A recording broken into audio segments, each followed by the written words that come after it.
6:25, August 26, Monday, 2019, Charlotte Selectboard meeting. Call to order. Are there any adjustments to the agenda? Opening bids for the Monkton Road engineering. Looks like we have 3 bids. Yes. Otter Creek did not attend the site visit, so their bid, I don't know if they will be valid, but it's on. Bids are valid. The other 2 firms did attend the site visit. Was it mandatory in the bid? It was.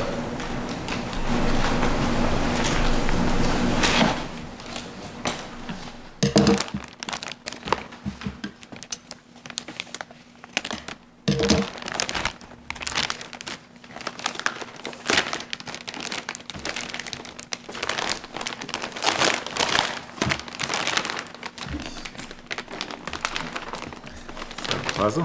Didn't work for that. I used them. I didn't want anybody to figure out what they were doing. This is from Otter Creek.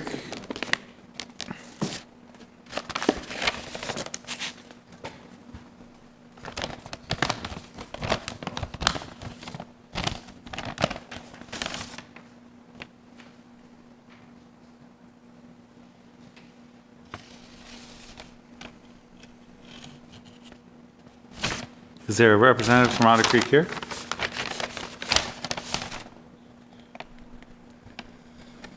No?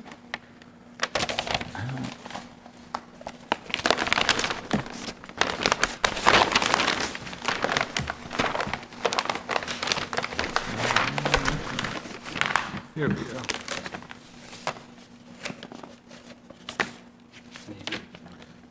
I don't see any pricing.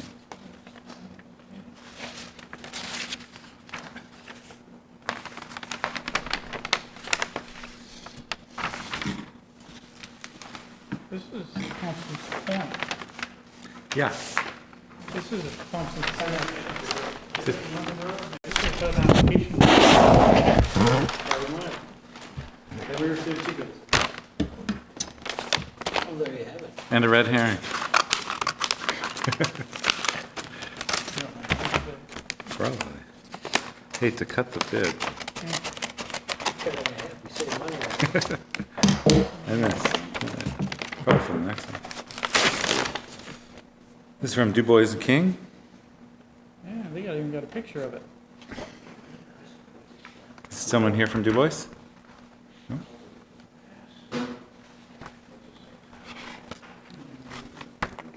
Did they have application? Or a bid form? Or did they incorporate it? I think it's incorporated.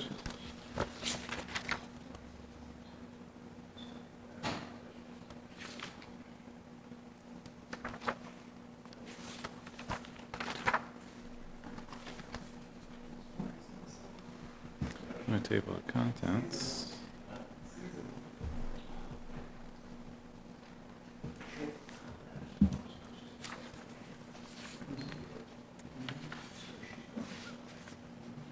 Total price $68,408. Du Bois and King.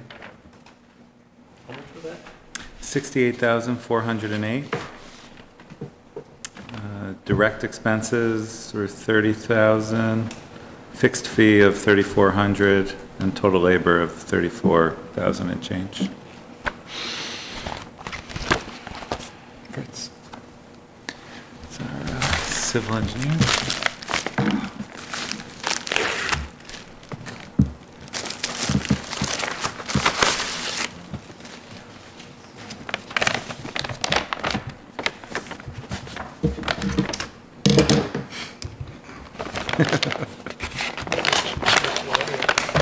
What's that? I'd get you a letter.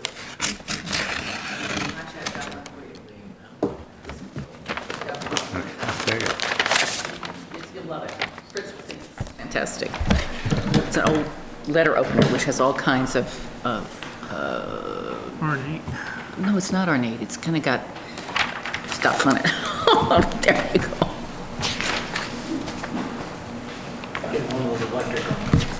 Yeah, sure. Looks like there are some duplicates if people want to look at it. This is from Golder. Thanks.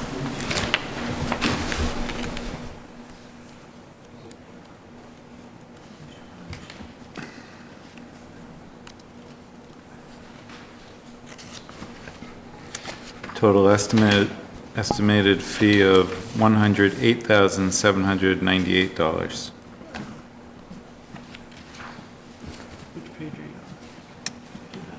I'm not sure if it is a page number. It's the first table after the maps on page 14, 15, 16. Back one. Yep.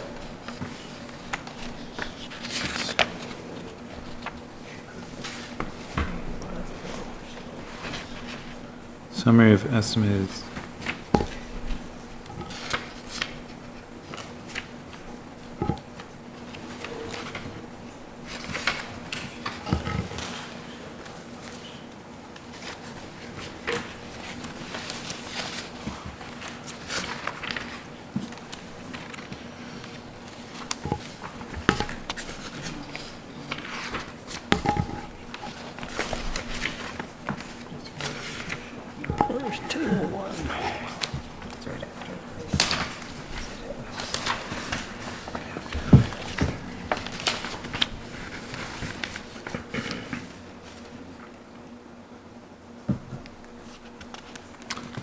So, what's the pleasure of the board? Do you want Dean to come back Yeah, I'll make sure that we're. with a comparison? Bids are comparable. yeah, there's a lot to these, A lot lot. of stuff.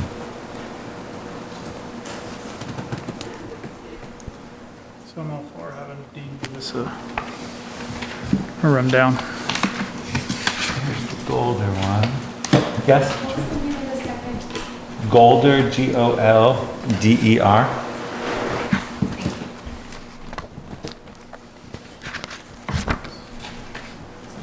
And this is Du Bois again. Yep, thank you.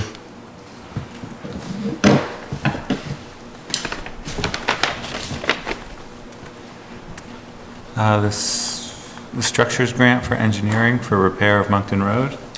So we did receive a grant of $45,800 from the state to assist with this project. It's a 90%, it's based on 90% grant, which based on those prices, we would meet even for the lowest bid. So the select board needs to motion to approve, accept the grant. Is there a motion? So I just didn't quite understand what you said. So the grant, we got $45,800. Right.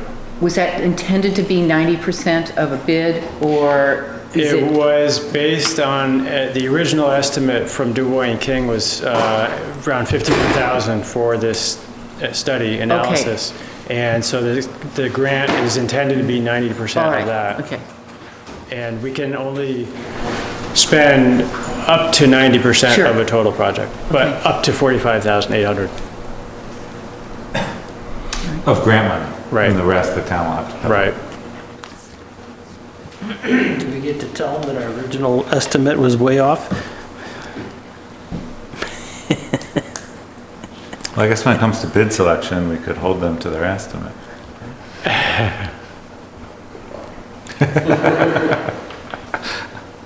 We'll take it.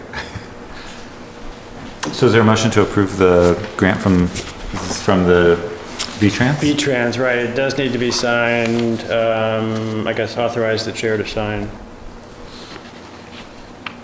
So we accept that we don't have to fund it till we proceed here.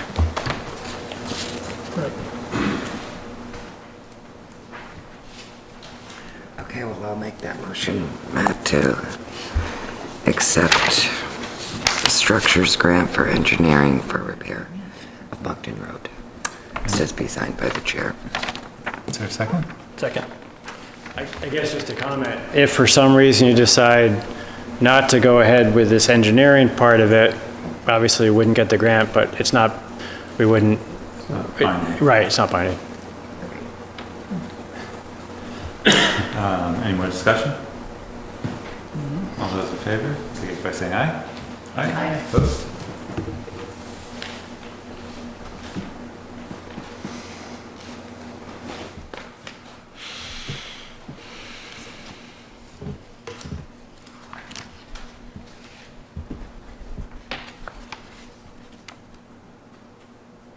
Those were a whole lot more than I expected.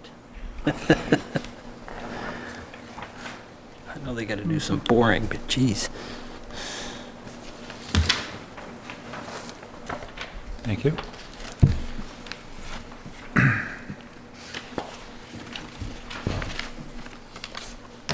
The town plan, continuation of the select board's second public hearing for the proposed amendment.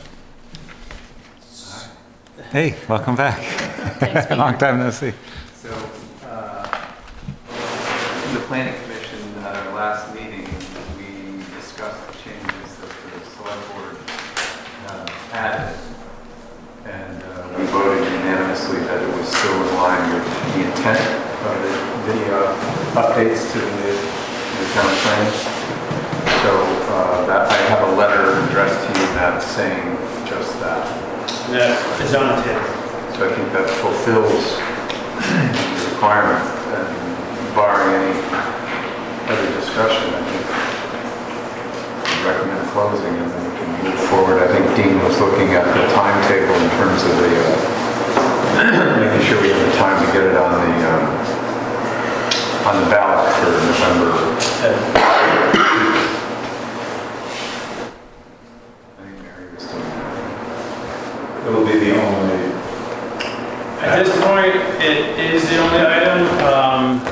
I'm not, I don't have a crystal ball, but there was some talk if the select board adopts the allocation ordinance or allocation and use ordinances for the wastewater system, possibly there may be a petition that could be voted at that meeting, but that's, crystal ball and unknowns.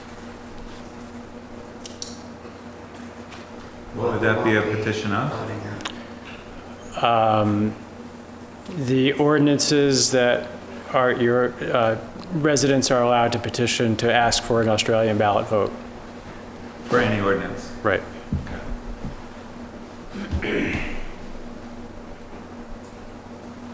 Crystal ball has said that's probably likely. I don't know, but it only takes, what, 5% of the voters? Petition. Oh, it shouldn't even be at that point. It should go to town meeting in March, period.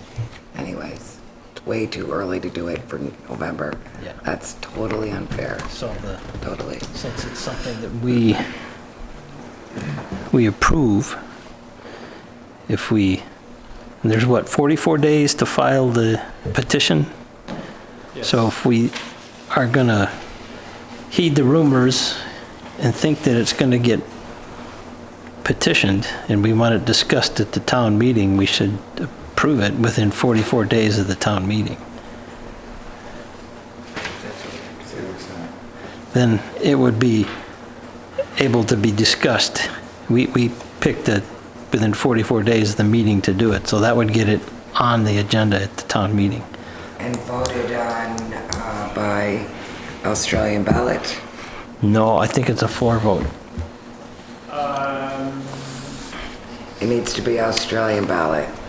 I think it's Australian ballot. I have to check, but I would check, because I heard Christina thought that it was she checked with VLCT and it was a floor vote.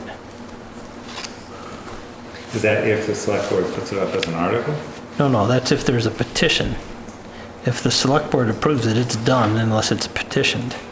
And then if it's petitioned by 5% of the people, you have to have a meeting within special meeting or a vote on it, a floor vote within 44 days of receiving the petition. So, This is way too serious to rush.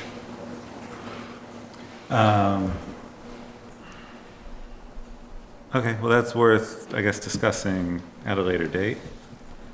It's just, it's if we want to factor in the threat of the petition, if we want to just, if it happens when it happens, we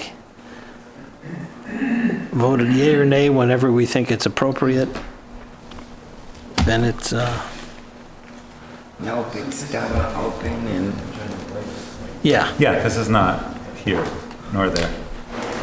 Can I say something about wastewater treatment? Yes, your name? Phil Burrow. I have a great deal of experience in wastewater treatment, industrial, commercial, municipal.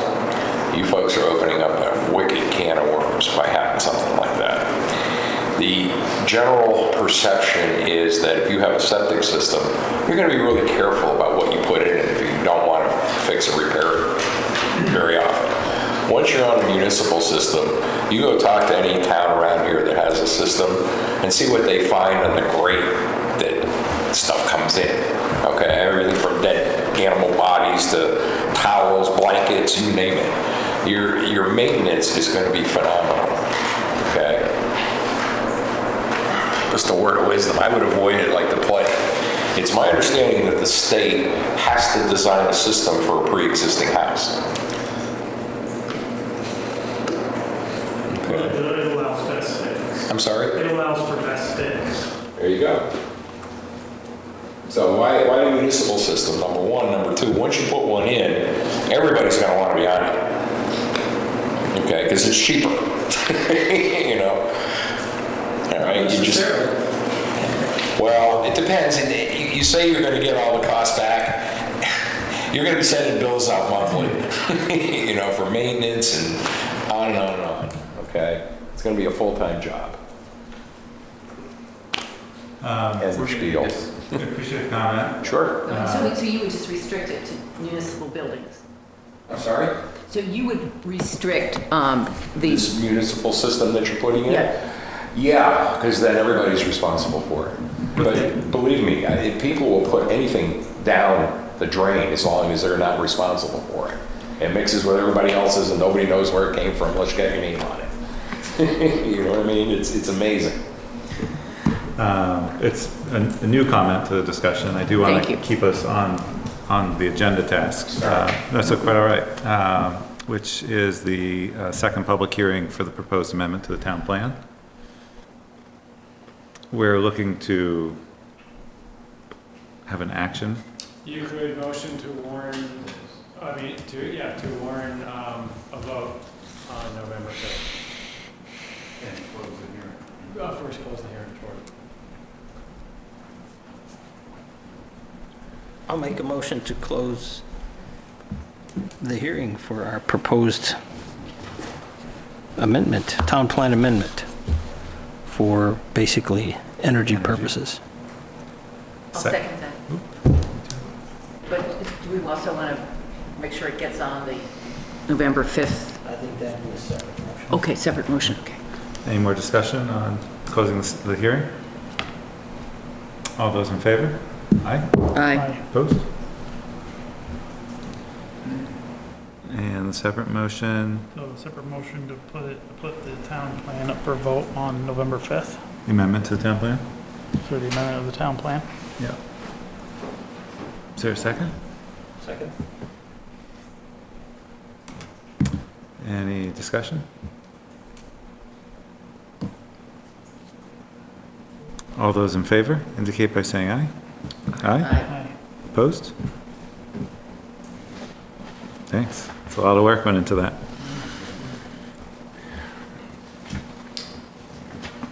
There may be a warning that has to be signed at some future meeting, but that would be administrative. I think you could do that since you already approved the motion.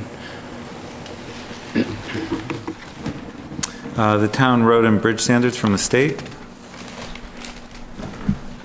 So the state created new town and road bridge standards. The last time they had updated these was 2013. The main change this time was when they created a new, the municipal general roads permit, which is mostly regarding water quality issues.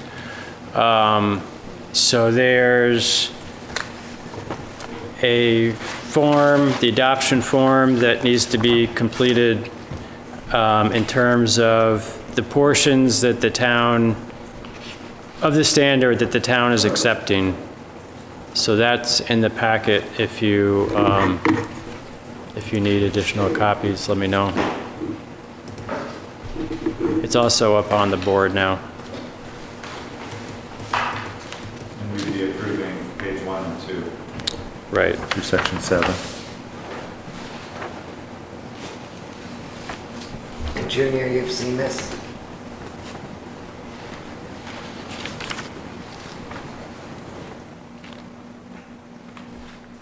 Think it's a good idea?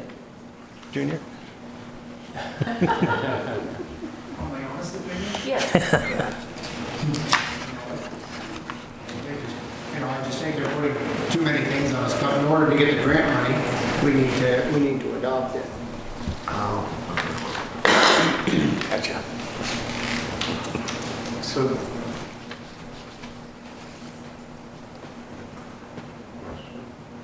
Oh, yeah, Peter. so would these supersede our recommended road standards that we have right now that we're? No, these are for, would be for town roads. These are just town roads Right. only, not driveways. I see it says driveway. Yeah, that's only to see whether or not we have a standard for Okay. driveways. All right.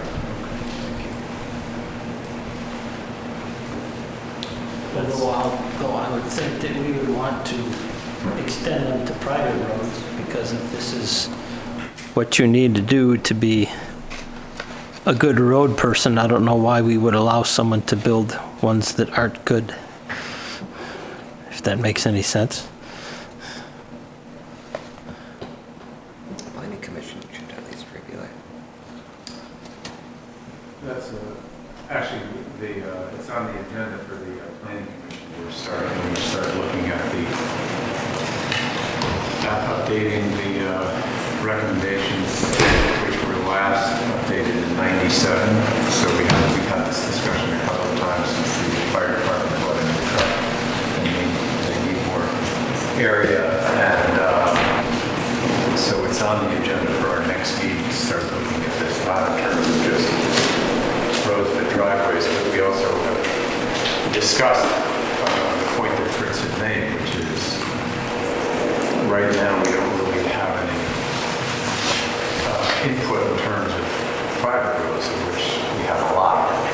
So it's something that we need to think about in terms of particularly safety for folks in town and how far we may or may not want to implement standards for roads.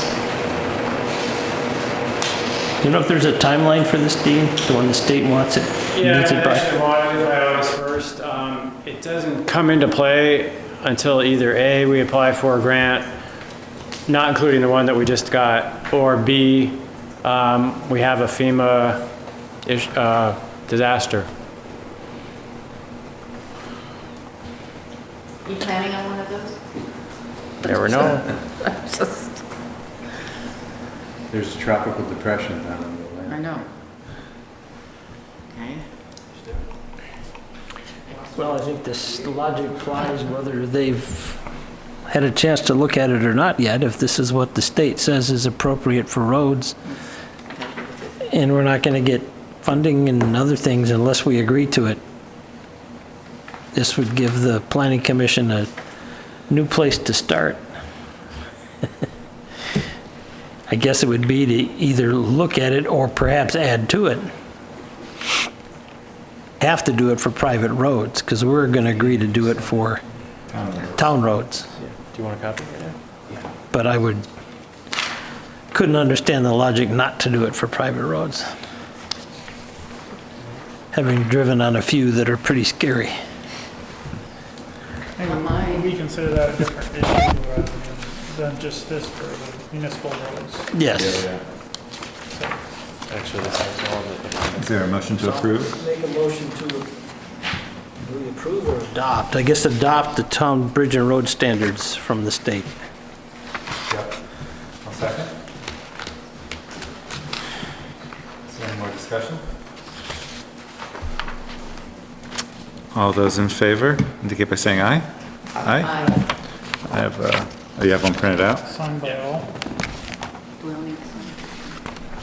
Yes, yep. Needs all of our signatures. So just to be clear, all those are will be yeses on page 1. All the different standards. You circled them or not yet? I haven't circled them, no, but I will circle them. So they just voted to adopt these? Yep.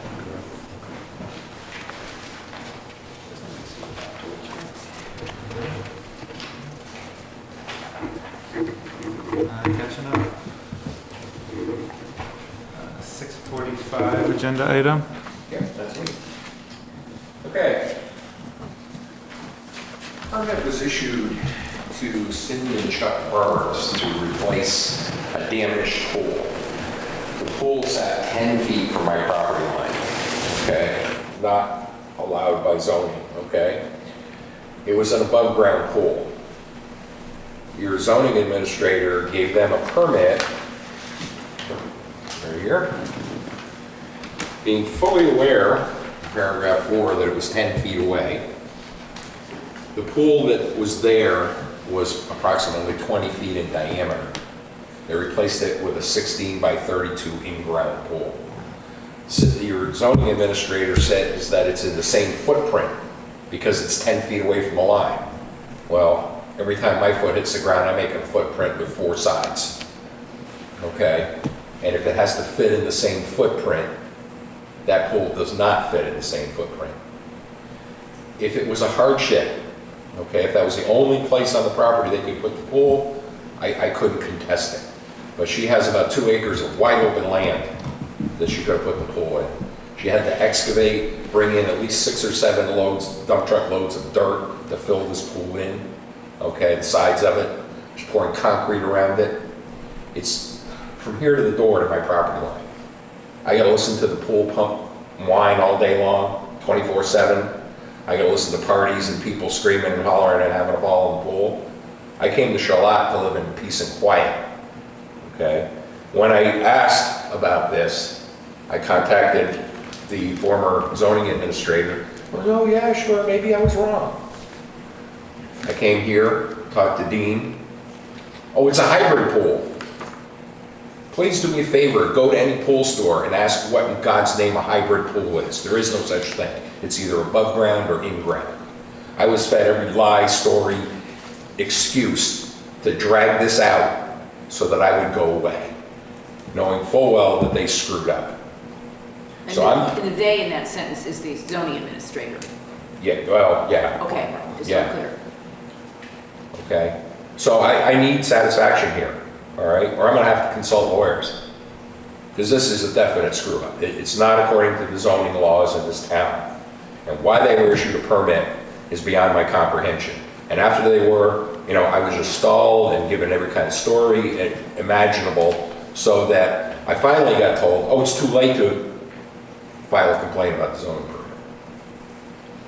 Is that the way we run this town? So but your complaint, I just want to make sure I understand. My complaint is it's 10 feet away from my property No, I got line, it that. should be 50 feet. No, I got that part.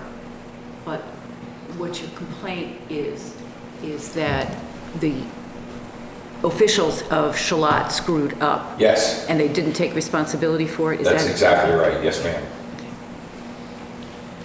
We should clarify with the Perpendicular to former. your property line? Yes, it is, the Which- 32-foot line The is, long dimension is perpendicular? Yes. Or is parallel to your property? exactly, yes.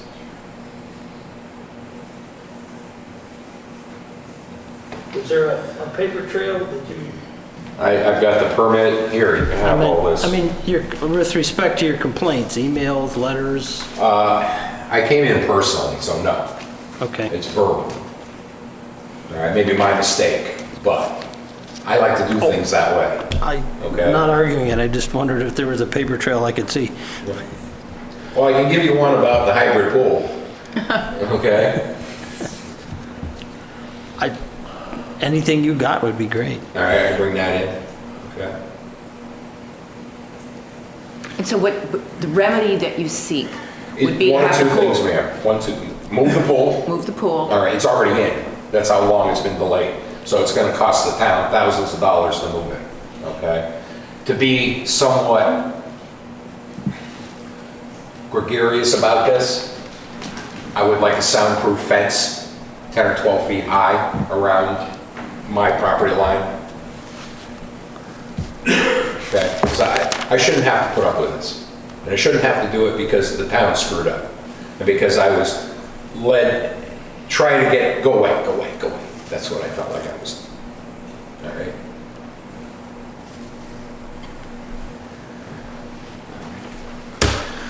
Well, I appreciate you coming in to talk with us about it. Yeah. I think, When can I get a response? well, I think the next thing we need to do is discuss this, probably in executive session since it involves a personnel issue and possible litigation from your comments tonight.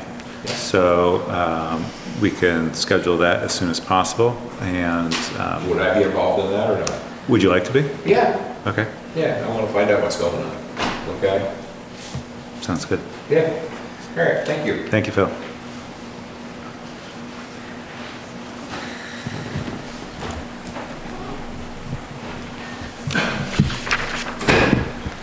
Did he give you any paperwork? This is you.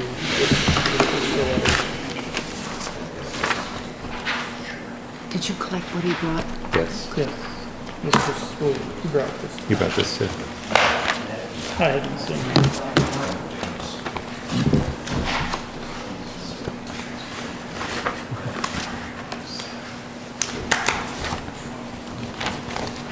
Put that with the warrants.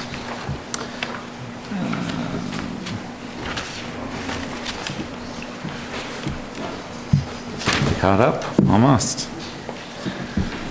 6:55, recommendation to the Vermont Department of Health to reappoint Cali Griswold as the Deputy Health Officer for a 3-year term, expiring 9/30/22. Cali's here. Hey guys. Welcome. We're not doing the chair in front of there used to be a lone chair here, it was very crazy. Was there? You could pull one even closer if you want. I'm actually more comfortable than mine. We go for comfort. So do you want to do it? Yes. Yeah, I don't mind. I mean, I still get all of the town health officer emails and paperwork through the Department of Health, so I really don't mind. It kind of folds into some of my responsibilities as ACO. Well, thank you for doing it. No problem. It really hasn't been that much of an issue. I only think I've gotten one call since I've been deputy, and it's been taken care of within a day. Geez, well, then you command such respect, nobody dare violate the health code. Sold. You just follow me around all day. I can use that sort of confidence. Well, I'll move the appointment. Is there a second? Second. It's a recommendation to the state. Dean's got an ever watchful eye on me, Is so. that a friendly amendment? I think that's good too. Sounds To be good. signed by the chair and notarized.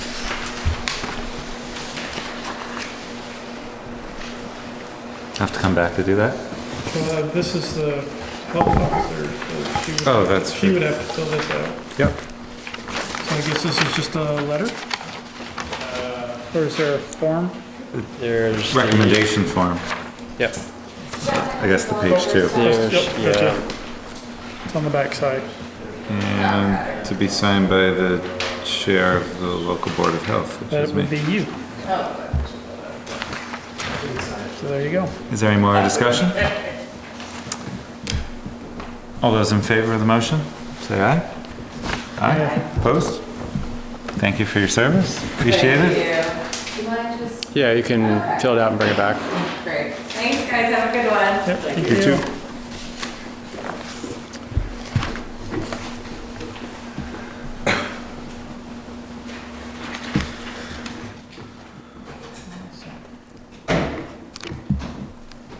Okay, right on time.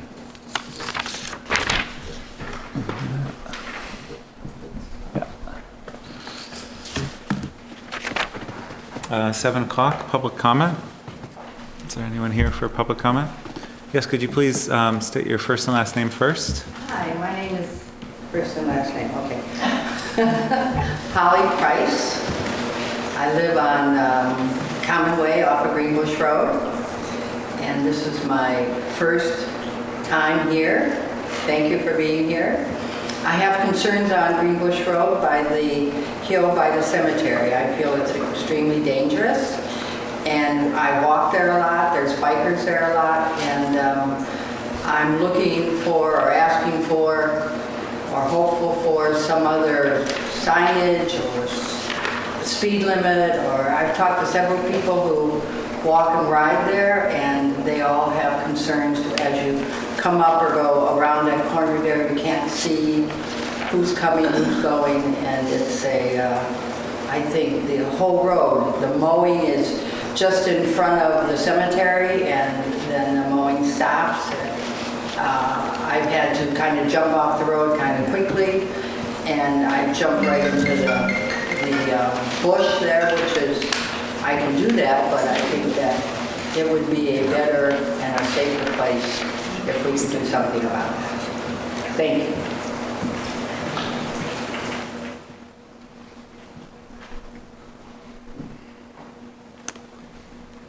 Anyone else here for public comment?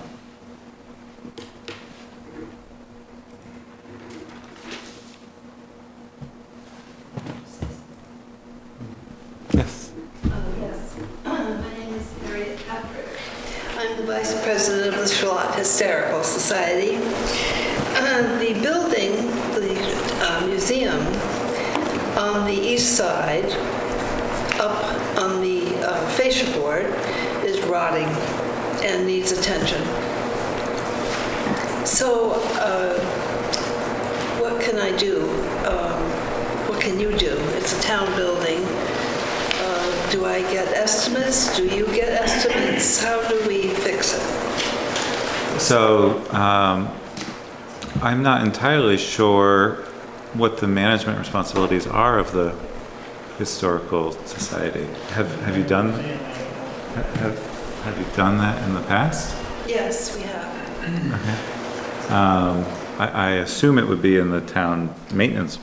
It would come out of the town maintenance. It could be, or they could budget for it this fall, this budget cycle to be in next year's budget, depending upon the cost of it. I need estimates. Estimates. 3. Is it, well, it depends. Is it just like one board, one fascia board, or is it the whole thing? No, I think it needs to be inspected, but just by standing in front of it and looking at it, it looks like just the fascia board. It's just the fascia board, that's a go ahead and do it thing. I'll look at it on the way home. Well, the next day with light out. Fritz will take a look, and it might be as simple Yeah, if it's just simple as a board. Yeah. Or just if it's not a big deal. Well, purchasing policies under $100,000, just get it done kind of thing, so. Okay. If it's just a fascia board, I hope we don't get bids over $1,000. Yeah, we'll just basically see where the money comes from, whether the museum has a budget or not. Okay. Sounds good. Looks like we'll just move forward and get it fixed. Okay, And thank you. thank you for bringing it to our attention. Yes.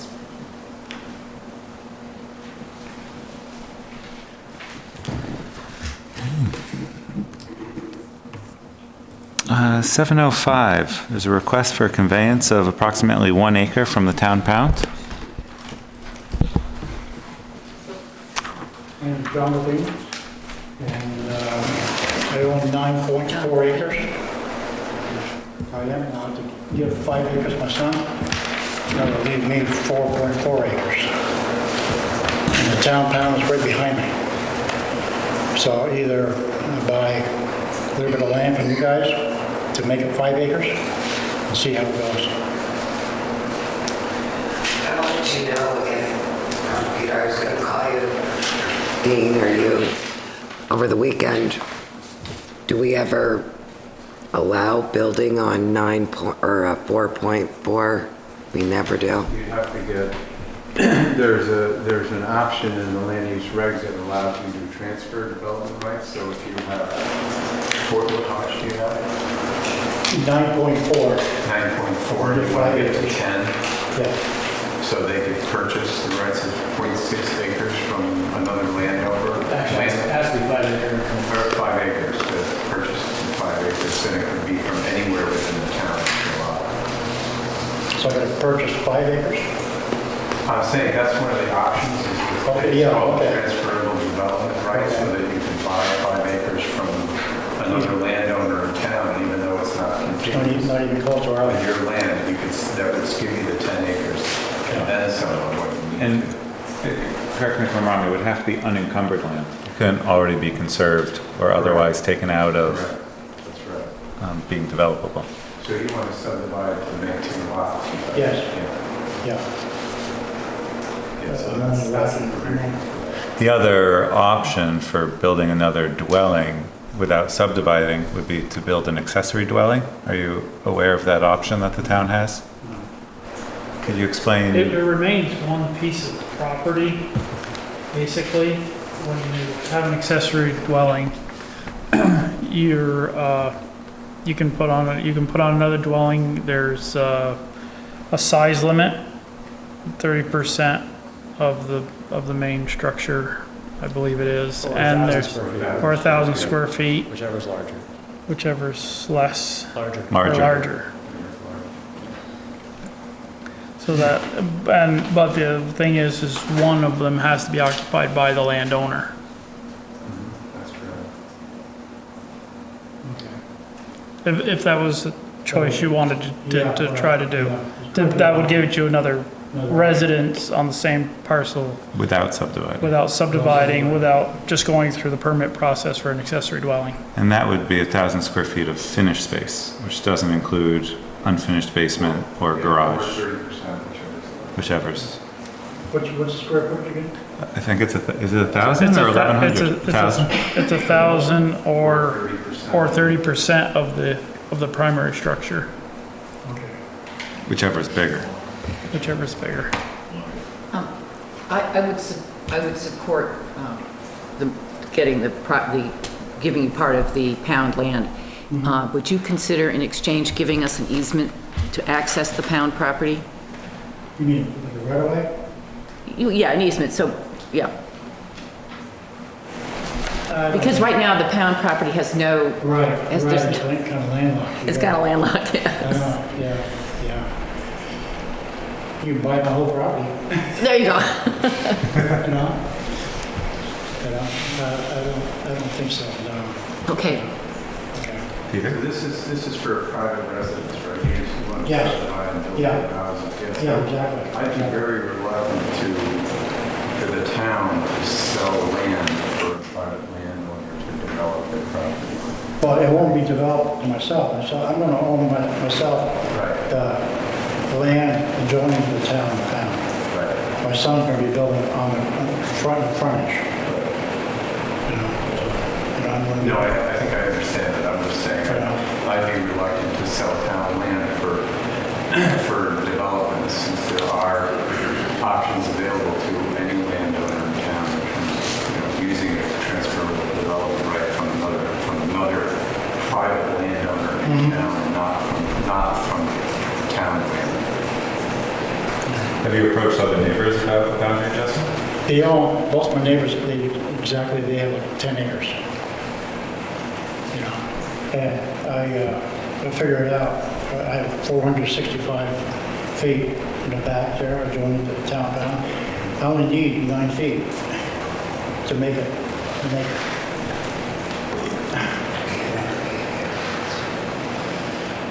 That variance doesn't work. Which one is So this is Mr. Levine's property, this is the town pound, and this is a very hypothetical 0.6 acres that, There's a stone wall there, yeah. okay. Yeah, it's in a regular line.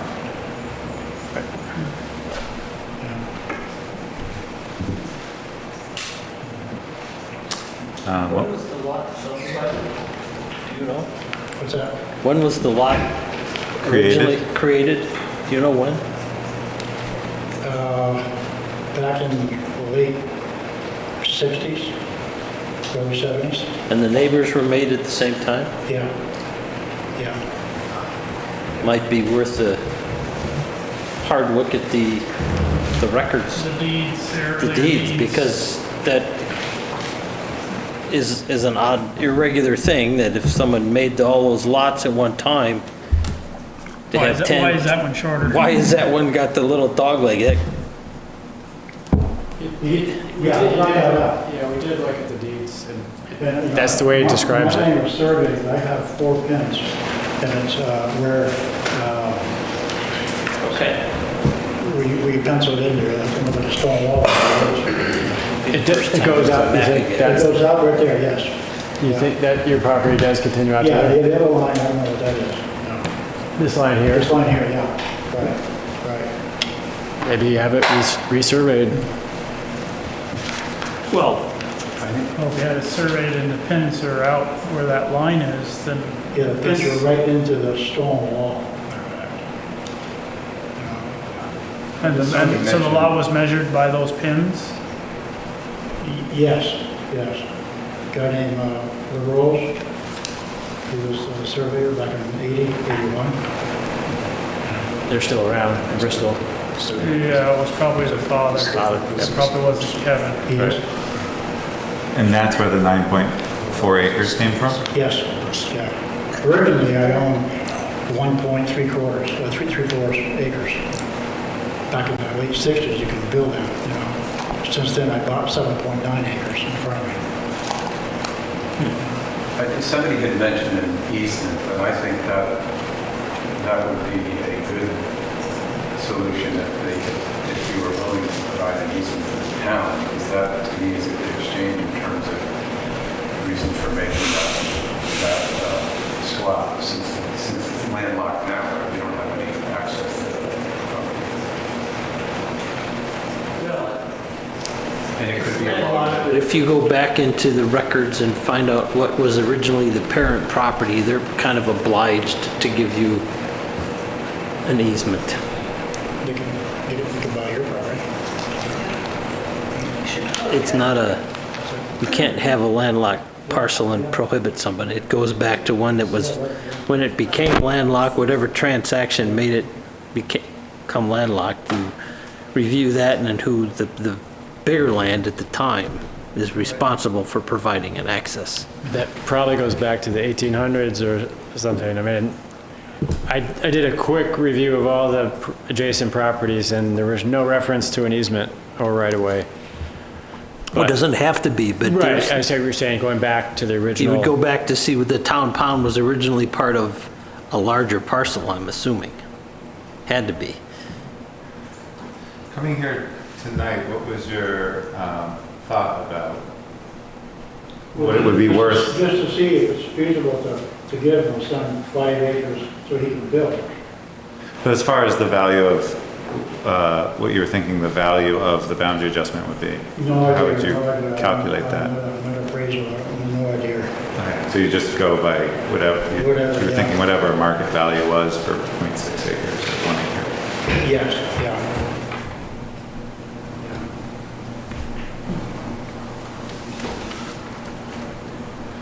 Well, I agree with Peter, and the town, it would be a benefit to the town to have an easement right of way, if that's something you consider. I think you got something to think about. To either try to do the easement or to try to find a way to purchase some developmental rights. And so it gives you something to think about and, mull it over and see what your best options are. So how much land would I have to buy from another person? Well, I'm assuming you What's the minimum? Maybe 5 acres. 5 acres? And you're not actually owning the property. No. No, you're just going to find the right. The right to it. wide building rights. So if I had, let's say I had 10 acres and I was willing to sell you the rights to that. Right, lot. yeah, okay. That would provide you Yeah, the right to build on that 9.4 acres. Yeah. And then it would take away the right for me to use that 5 acres for Right. anything other than right, vegetable okay. environment. I know it's seldom been used. Does anyone know if that reduces the property value from the tax appraisal of the person who has sold the 5 acre? I would think it would, because you're giving up the right to develop 5 acres of land. So that, Just as you would be gaining the right to develop Right. 5 acre piece of property. that could be a benefit to someone's property that you might approach. Yeah. Does it have to be a like for like? I mean, is it It doesn't have to be contiguous, it just has to be 5 acres, of anything? anywhere in town. That's potentially subdivided. So you could Yeah. trade swampland that you couldn't build on anyway. I believe you could, actually. Yeah, in the land use regs, it looks like that. Because the intent, I mean, really, the intent behind this was to enable more development in the villages. Because like I said, I'm only lacking 6/10 of an acre, you know? Okay, something to think about. Okay, thank you. And yeah, as things develop, please come back and maybe we revisit it. Okay, Thank you. thank you. 7:15, the Green Mountain Bicycle Club requests to use South Greenbush Road for time trial on September 5th. So he wasn't, Kevin is the president. And he wasn't able to make the meeting tonight. They received approval for 3 dates, May 16th, June 20th, and July 18th for the time trials on South Greenbush Road. And July 18th was rained out, so he's asking for September 5th as a substitute. And that's, they go down, there's a map here, I'm just scrolling down. On South Greenbush Road, just south of Thompson, East Thompson's Point Road. They go down and do a turnaround and come back. He's estimating about 10 to 15 riders. It looks like he's been doing it for several years. Yes. The first one was, I assume, 2014. Right. Yeah, even before that, but yeah.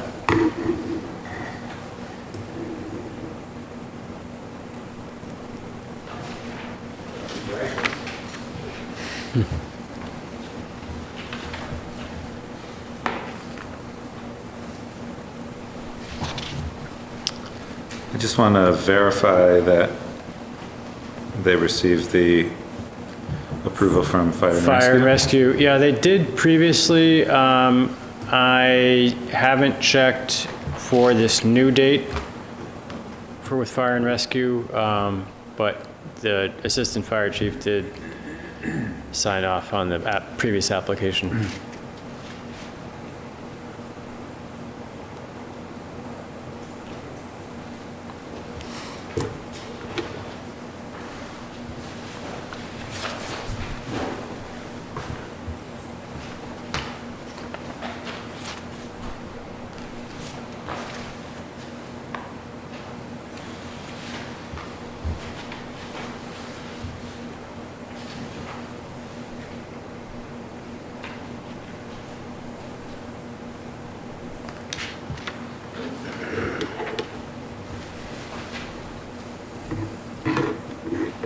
We don't know if there's anything else in Charlotte happening on September 5th. I don't believe, let me just check the town calendar.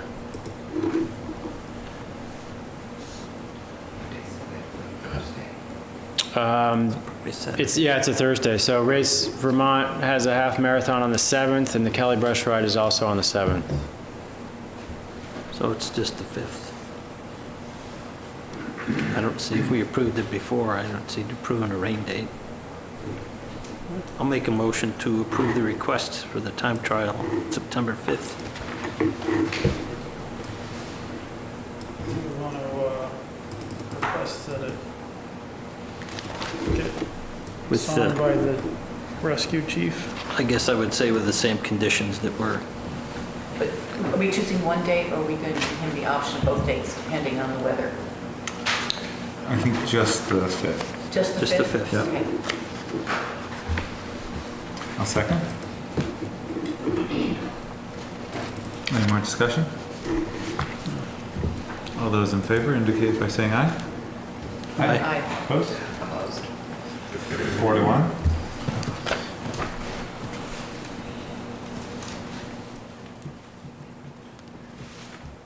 Uh, 7:20 agenda item, cleaning contract for the town hall. So, We were just here. I followed up with Michelle Nolan, I think that's her name, and we had a couple of scheduled phone calls, and she didn't respond and didn't call back. So after talking with her and talking with other people in the town hall, I think the feeling is she isn't interested in this contract.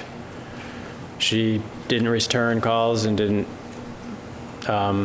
meet the dates, the times that were scheduled for a phone call. So I did reach out to another firm called the Janitors, and they will be coming by tomorrow to do a site walk. And they did quote it based on a description of the job at a lesser price, $700, or rather $635, I believe. Let me just verify that.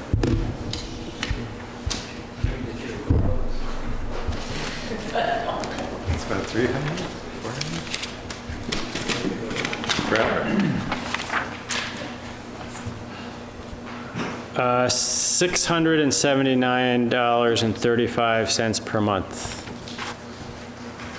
So they actually, one of their references is Garden Island in Charlotte. So I can ask for additional references, but she mentioned that they do come to town. Is it a sole proprietorship? Or they It's have not. employees? It's, they do have employees, and I asked for certificates of insurance, and they provided them, both for commercial general liability and workers' comp.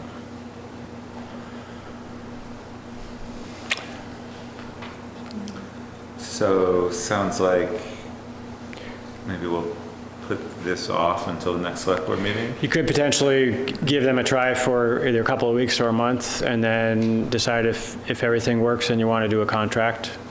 I think the feeling, at least among staff, is they would like a cleaner to come in at least over the next, as soon as possible, basically. We need to take care of this. It's under $1,000. we've certainly tried. Yeah, a lot. Do it. Sounds good. Okay. No motion needed. Yeah. Thank you, Dean. Thanks.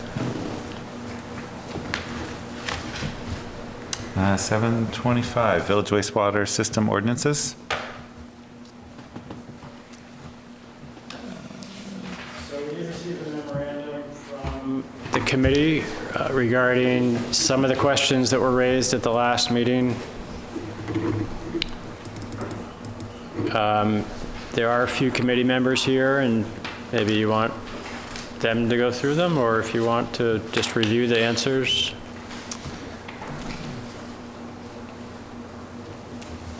People have, They're just Dave Marshall couldn't make it today, but these are just the committee's recommendations to the questions that were posed at the first meeting.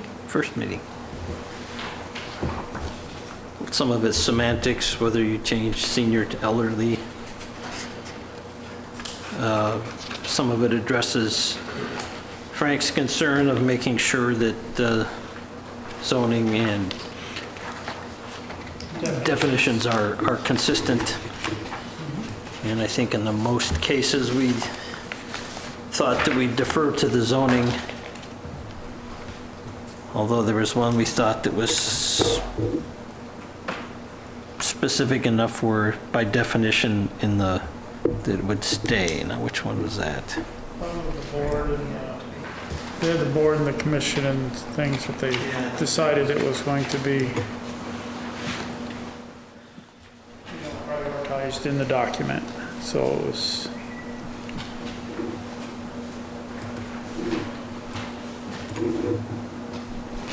And we got a 3 here. Page? Page 2. Oh, yeah. You got a 3 in the middle. I figured that out.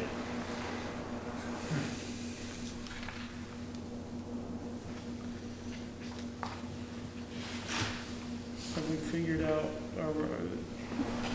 it says a form, so are we going to develop a form still? That is something that needs to be done?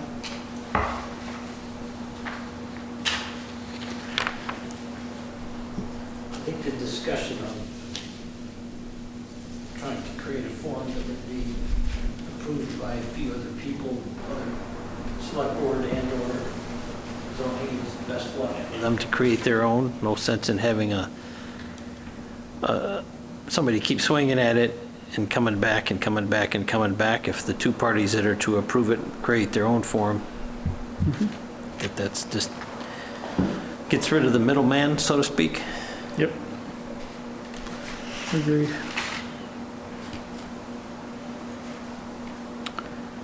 So if the select board or sewer board, as defined by the state, wants a form, we need to make one.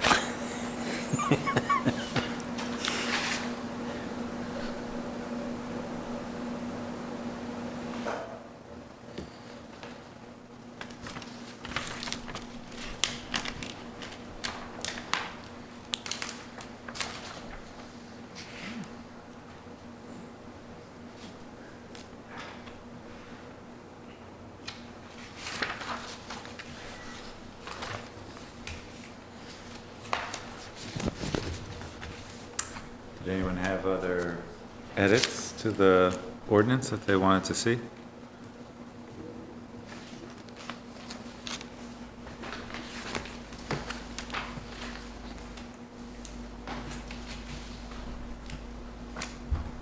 This kind of leaves us the question of where do we go from here? Do we want to create a form? Do we want to, you know, I guess the ball's in our court. I think this is as polished as the wastewater committee is going to get the document.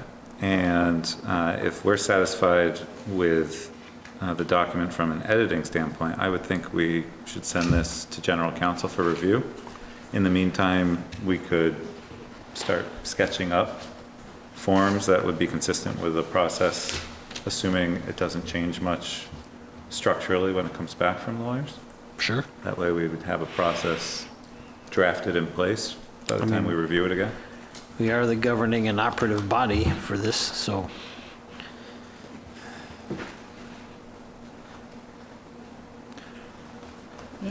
People comfortable with that process? I mean, if we looking for someone to start a document, maybe our sewer our officer, Our health give Daniel officer? something to do, go through these two, Control officer? Yeah. go through these two ordinances and figure out what kind of stuff needs to be on a form, so we've got a piece of paper to start with. Yeah. Because I hate starting from scratch. That seems to be tough for 5 people to. Well, that'd be a good exercise, see what, Yeah. you know, he could exhaust as if he were an applicant and come up with what he needs to go through the process. That'd be great. Peter? Yeah, just, I appreciate the fact that you said you're ready to get a move to get a council's opinion. I'd just like to add that I think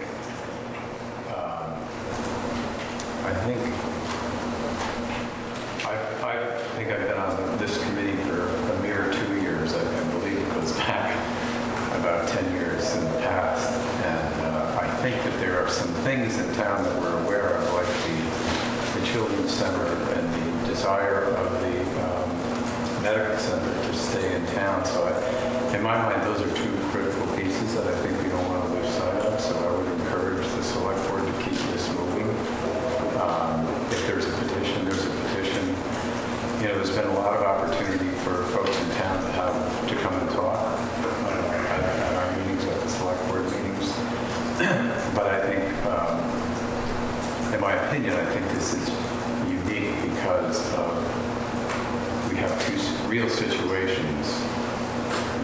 that I certainly feel we don't want to lose this opportunity. We want to keep these businesses thriving in town. So, In my opinion, I think something as important as this subject has to be we have to cross all of our T's and dot all of the I's with everyone in town, because we are only going to live for 100 years. The town lives on for hundreds and hundreds. So there's a bigger subject than just right now, right today. That's why it's been going on for 10 years. Well, but it's changed over 10 years, the way I see it. The board back then wanted to help the folks that lived here in the village have some wastewater. And then a few years later, it went to senior and elderly.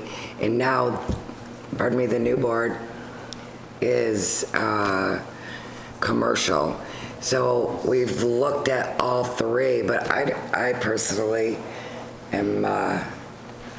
see it differently. No, As a much bigger subject, and the whole town should have an opportunity to, it's not part of this 5 or 10 people to change something so dramatically. Well, a very limited amount of. It's only for these two situations, because clearly we're not looking at it in that context, nor have we until this came up.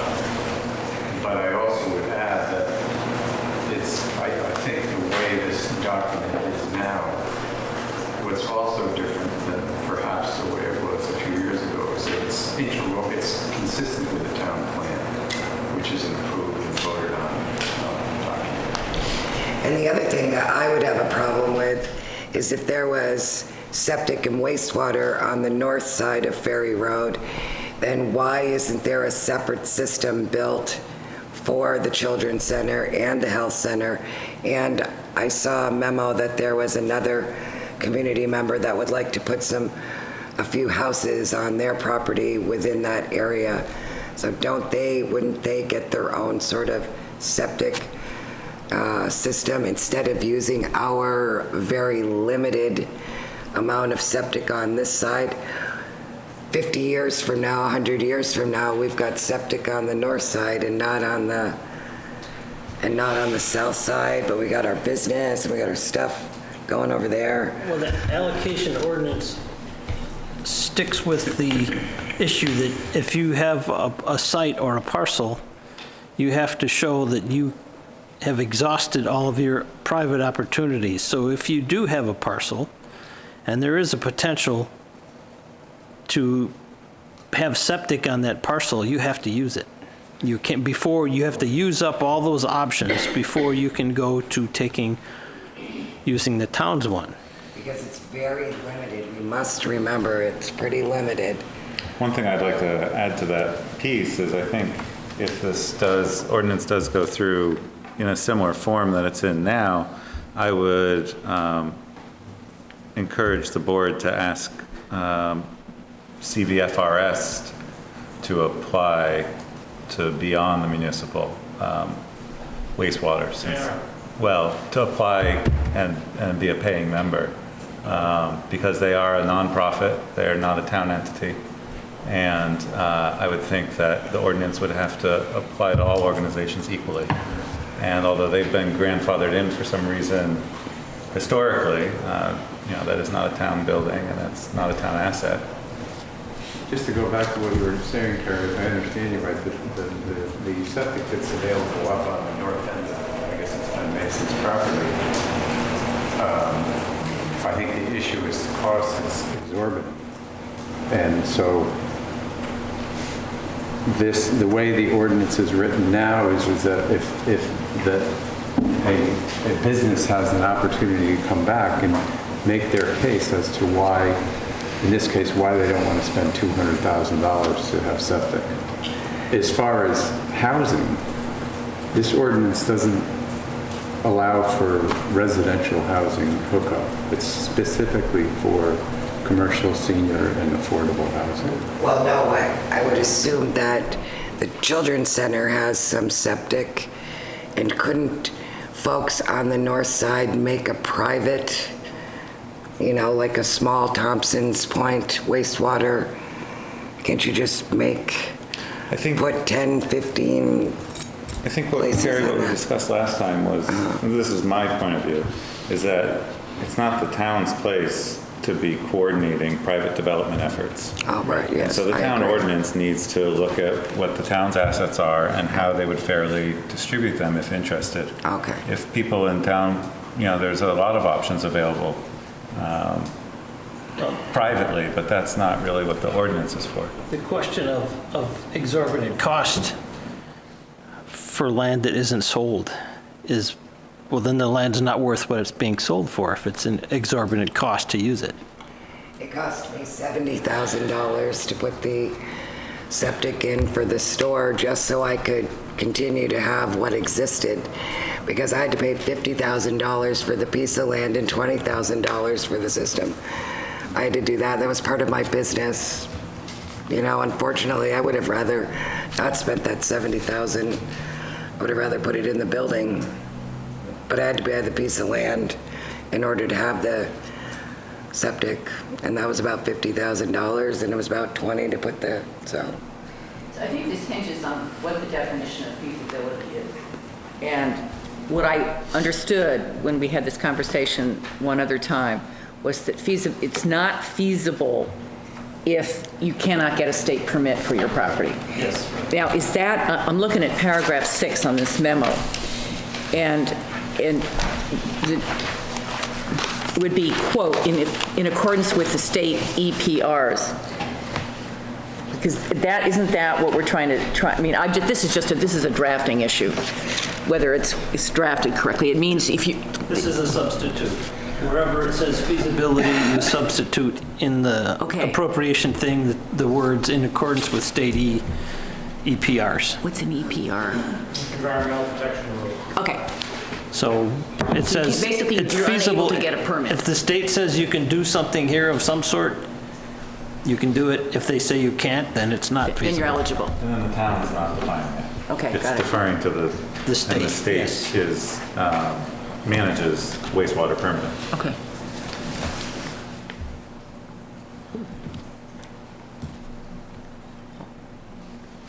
Yes?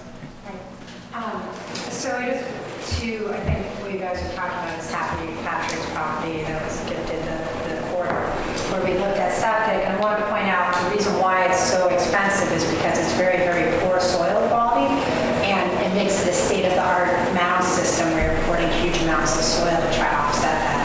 It would be challenging to have it, because I've thought about that too, challenging to have it be available for other things. Furthermore, during the permitting process when we were exploring this, we actually had to rush it because the state guidelines were changing, and that probably, and I wish Dave were here to comment on it, but under the guidelines as of August, going forward, that probably is not eligible for septic anymore because of the ledge underneath it. Looking at it, we were kind of able to put in kind of a place mark at times to allow us to explore further from it, but it's not a good septic location, unfortunately. And an additional business going forward will probably be able to use that because it's so important. So that if one follows, that would, in this case, be following the proposed ordinance, you would have a determination by an engineer that says this is or is not doable. If it is, then it's got to be done. There's the potential to use that and use additional. If you want 100 gallons a day and you, for your proposed business, but only can do 50 gallons on your site, you can, ways of combining systems or separating load to use what you have, and then what else you need you can get from the city, the town. But one of the focuses of establishing this was to make sure that we didn't leave any rock unturned, so to speak, with respect to wasting or using this for something else. If you've got, this is the last resort type of situation. One thing I'm encouraged with too is that the town successfully manages, operates, and maintains a much larger wastewater system down at Thompson's Point. It's not new to the town to be managing wastewater at a municipal level. It's just been siloed from most town operations with a separate subcommittee and a separate fee schedule borne by the tenants.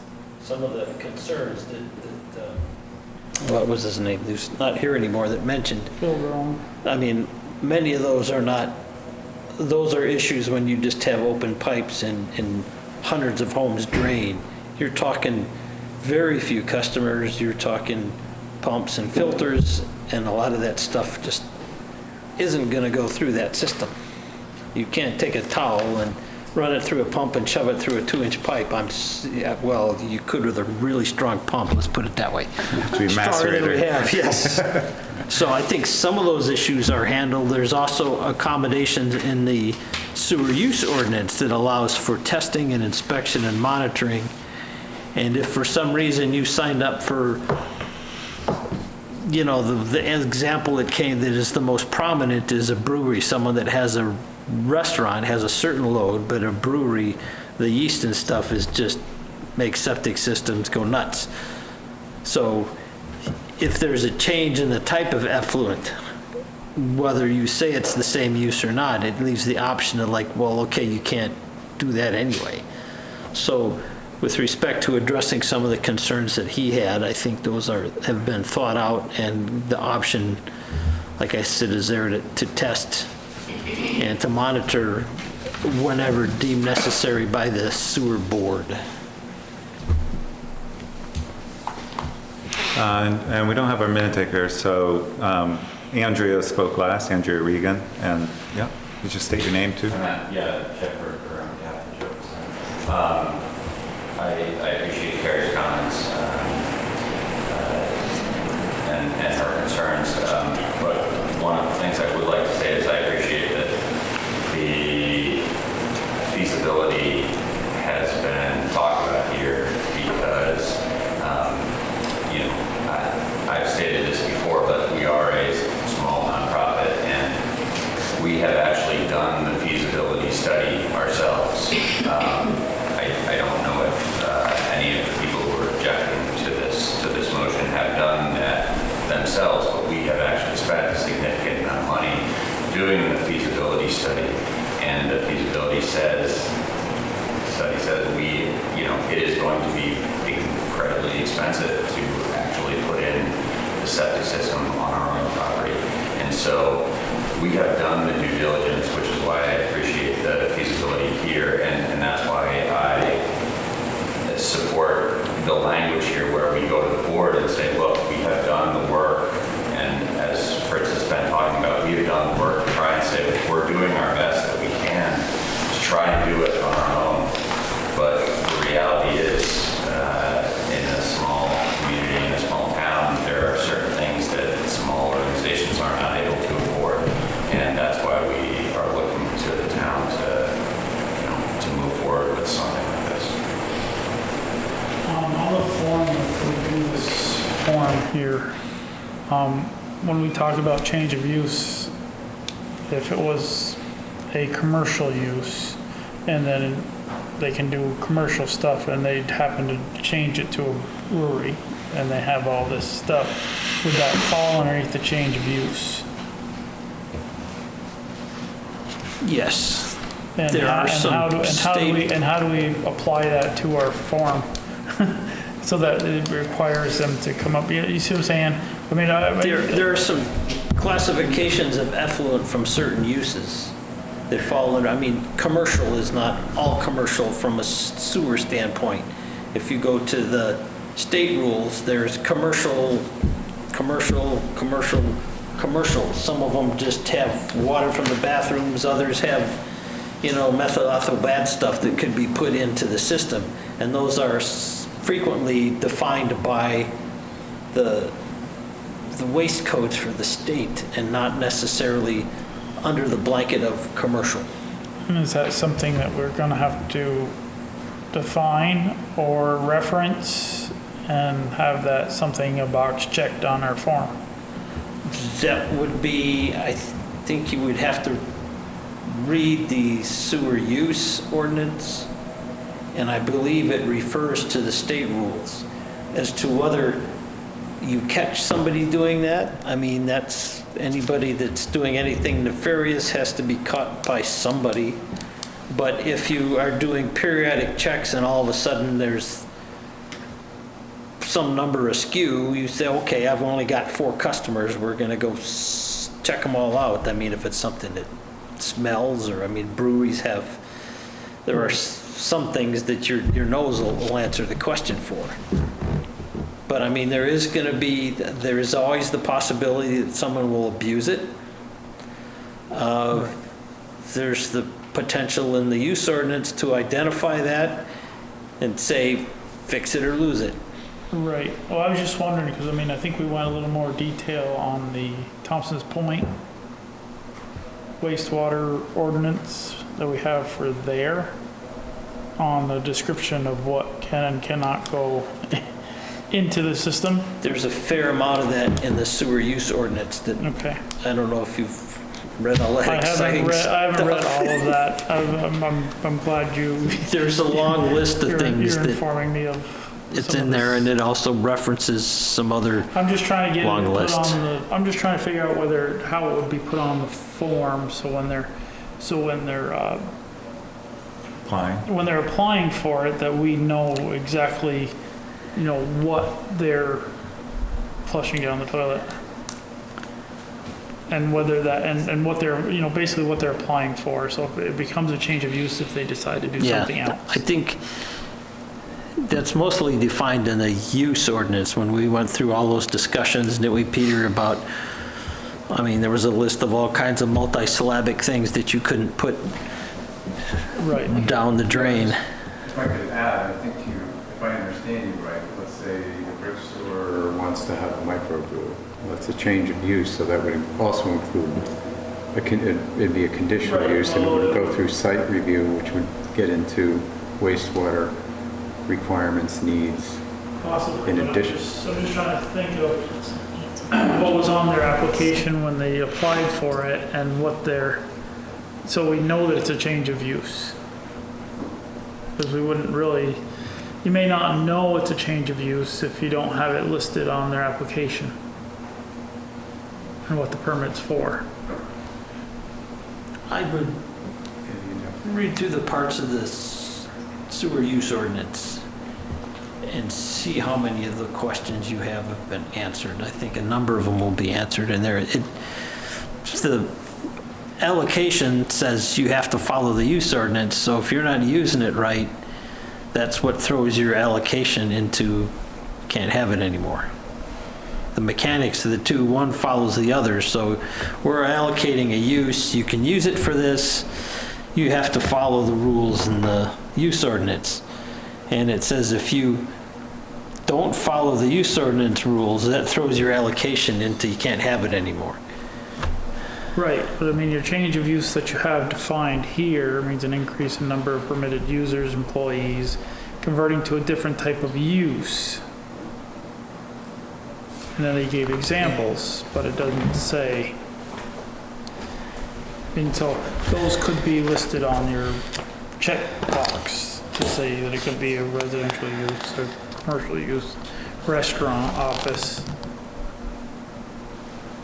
So for example, just you're saying, say the children's center became residential, they wouldn't be allowed, so what would trigger that?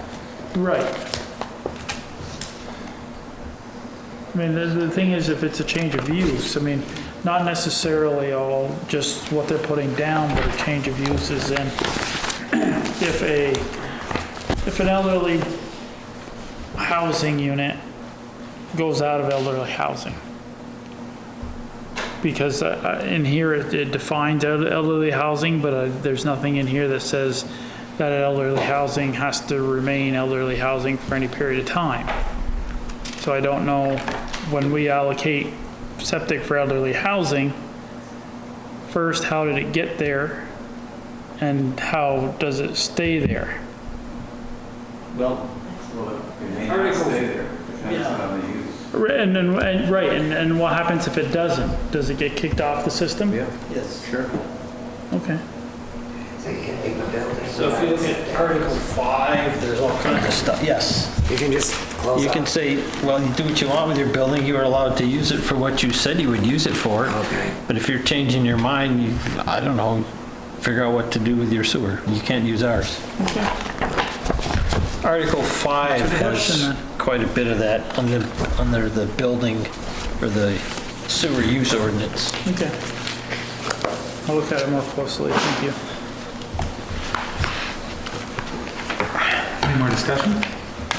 I would like to ask, you're discussing industrial waste, with breweries and this stuff, or are you talking household septic? With these rules that you're trying to lay out now? The state defines all those differently by groups. Household waste is considered one. Industrial, I mean, it's not like an overarching cover of commercial and industrial. It's like there's 10, 20 different kinds of industrial waste. So you have to specify to the town what you want to do. If someone was going to propose an industrial thing, they would have to say what they're going to use, what they're planning on doing, whether they're painting cars or they're manufacturing bathtubs or whatever. They need to specify the process so you can evaluate what the effluent is. And it's up to the applicant to pay for the engineer and or the work to determine what the type of effluent and what kind of cost, what kind of... Is the town show up in a position to get into this kind of industrial strength sewage? The town of Charlotte is deferring the classification of the effluent to an engineer. So the applicant is going to come to me and say, look, my civil engineer says that this is the kind of effluent I've got. And we can say, well, no, we can't dispose of that type of effluent in our type of system. Sorry. Or they can say, yeah, that's okay. You may have to pre-treat it or do something else. This potential use, let's just not forget that the frame this phrase, it's within the West Village Commercial District. Yeah. Which is not Greenbush Road. which is not zoned for industrial use. So we're talking, a small shop, a law office, things like that. Where is the sewage going from all of these breweries that are talked about in town? I think you're referencing a hypothetical situation. What about the Nordic farm up here? Isn't that around That's out. They're not brewing, they're processing barley, they're growing brine shrimp. They're doing a number of things. That's ag. And that's ag, and they don't, if you took your average septic system at home and started making lots of home brew, your system would quit pretty soon.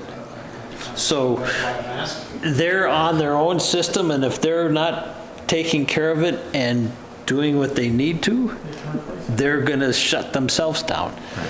And the state regulates that. Yes. This ordinance really pertains only to the Village Commercial District. And there are 3 benchmarks in the application process that the Select Board would be considering. One would be a feasibility analysis, and that would get a yes or a no from the town. The next would be a preliminary sewer allocation, where the Select Board determines is the request doable with what capacity is left at that point in time. It could be modified or rejected. And then the third would be a sewer connection, which has its own guidance, and that would have to get a yes vote. So there's kind of 3 benchmarks on a application by application basis to make sure that anything doesn't get through that shouldn't be on the town septic in the Village Commercial District.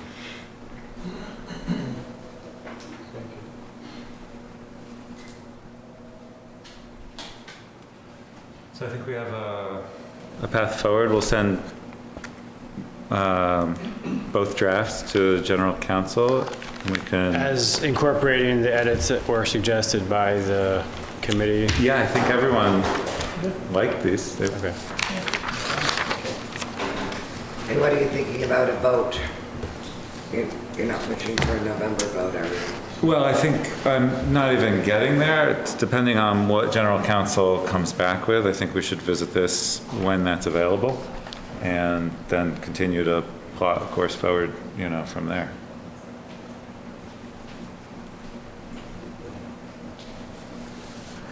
It seems to me like it's going to be tried for November. Yeah, I guess. There's not enough discussion.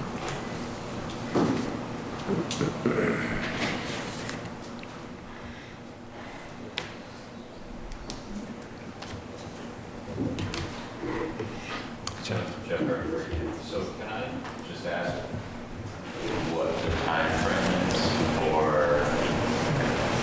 approval or disapproval of the regulations and the ability for the businesses in town to apply for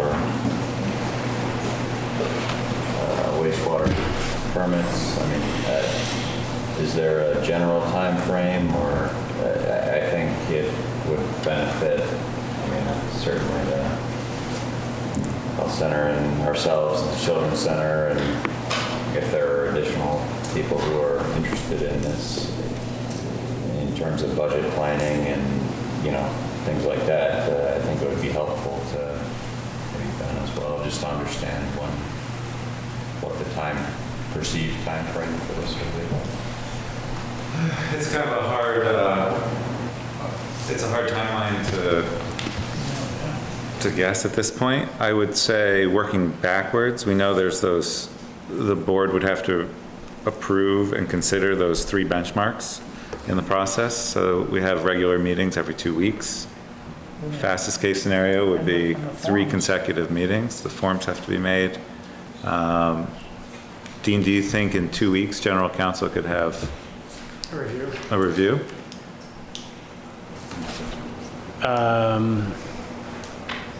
I'd say it's possible. I don't say it's promised. So that would be looking at 2 to 4 weeks before the select board would have the opportunity to approve the ordinances with confidence from general counsel. And then there's an appeal process for the ordinance. You wouldn't be in effect for... I believe it's not in effect for 44 days. I think there's a petition process that actually, I think the petition has to be within either 15 or 30 days of when it's adopted, but then it doesn't take effect. If it's not petitioned, it doesn't take effect for 44 days. I don't know the intricacies of that timeline. Surrounding ordinances. But then, so it's all approved, then the application is made, then the applicant has to show that there is no possible go through the engineering reports and stuff that may or may have already been done. I know with respect to these two that Dave has had to recuse himself from opining as a committee member because he is involved with, as the consultant for that. So, you know, I don't know the status of engineering for those, but that would just be, you know, after the whole process is done. So you're adding all those times together, times to do the reports, time to think about it, get them reviewed. You're looking at 6 months if everything's on a rail. Yeah, I guess my question was more just when we could start the process. I understand that it is extensive and we need to go through the multiple steps to make sure that everyone agrees and make sure people in the town agree and all that, but just, you know, when would there be an application available that we could fill out, I guess, just to start the clock, not finish the clock, but. I mean, mathematically, it sounds like 30 days minimum to approve an ordinance with confidence, and then a 44-day window if there's no appeal or petition before it goes into effect. That would be, and then anywhere, And create an approval form. yeah, I would think that would be happening in conjunction. We can get this to the lawyers tomorrow. Okay. There you go. Race general counsel. Oh, yeah, thanks for the discussion. There's more to come. Yeah. Because we have to talk about water, drinking water, how that wastewater would affect wells. Yeah. Right, as we go forward. Yeah.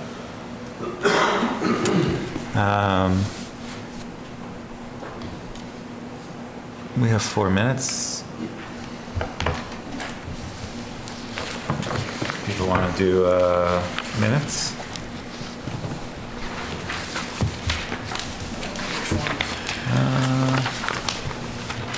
August 20th seems pretty light. August 12th. Seems a little thicker. I was going for a quick one. Okay. Make a motion to approve minutes of August 20th as amended. So moved. Or seconded. It's a one-pager. I have,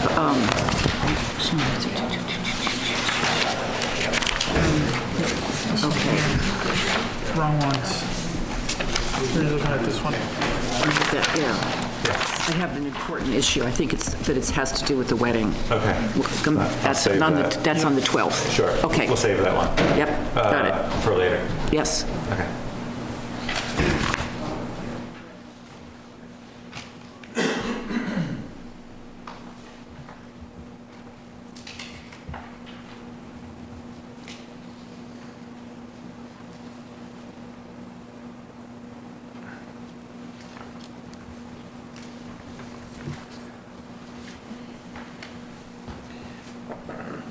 Dean, were you able to, I don't know that we asked you to, but were you able to send out to the other committees to see if they could get their minutes Well, I to didn't. you, or how, did you do anything Yeah, with I it? didn't yet. I thought I'd wait until the budget discussion as far as Okay. process goes. Okay, yeah.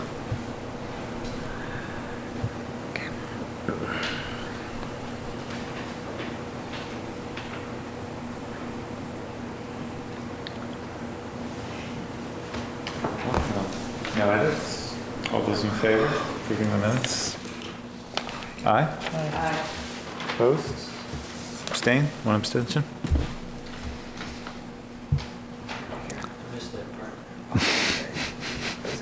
You didn't miss much. I guess we can start the 805 speed study on Churchill Road.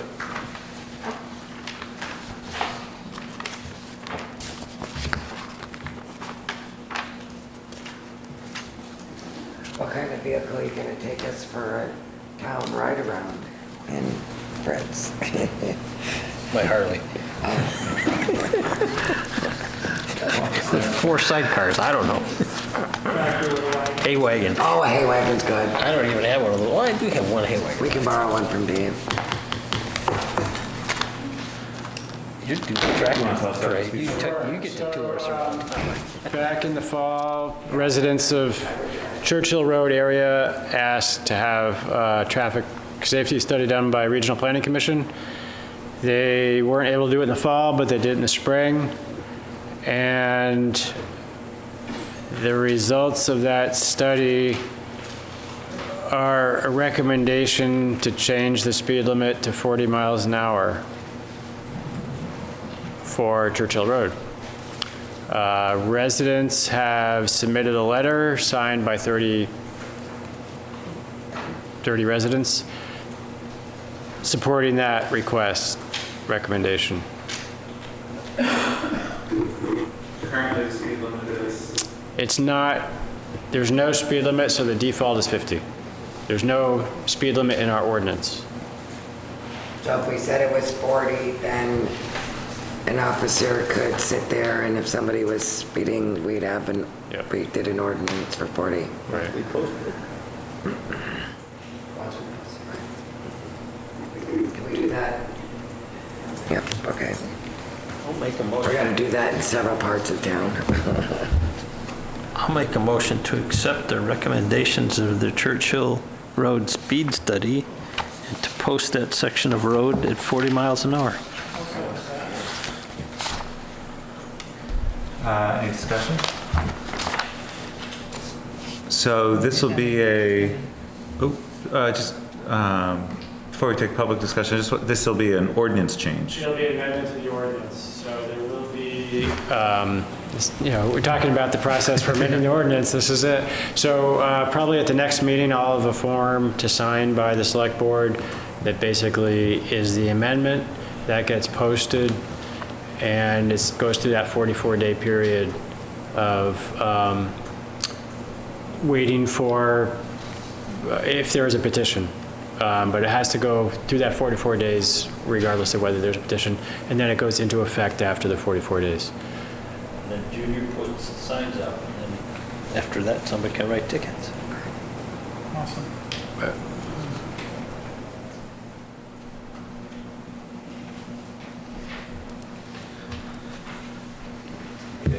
Public comment?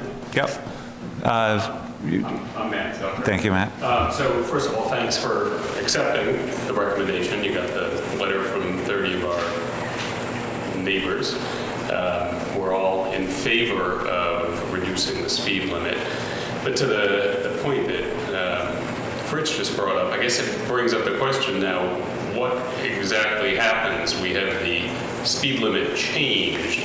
I think both Dean and Darrell have raised some good points and some dialogue that we've had about this. There's then a number of things that have to happen in order to actually have that the speed limit be made public. So one thing is signage, and the speed bumps, what do they call them? The speed tubes that were put up to do the survey were put into two sort of random places. I think the CCRPC made a decision about where they thought it would be appropriate. Those weren't necessarily places where you would put signs. There's some kind of thinking that needs to go on about where's an appropriate place for signage and in which directions. That's one thing. And then I think Darrell was bringing up some other things that can also be done to raise awareness of a reduced speed. For example, one of the things that we had brought up in requesting the speed study was the fact that you've got a influx of younger families on the block, and you have children who are standing out by the side of the road waiting for a bus. One of those the black and orange icon signs with children waiting for a bus might raise awareness of the fact that the demographics of the neighborhood have changed and there are kids actually standing by the side of the road. It's a road that's notable for tight setbacks and no shoulders. So where those kids are going to be standing waiting for the bus is in a sort of fairly constrained space. So raising awareness of the fact that not only is the speed limit reduced, but that there are families, young families now in the neighborhood might also help sort of self-enforcement by drivers.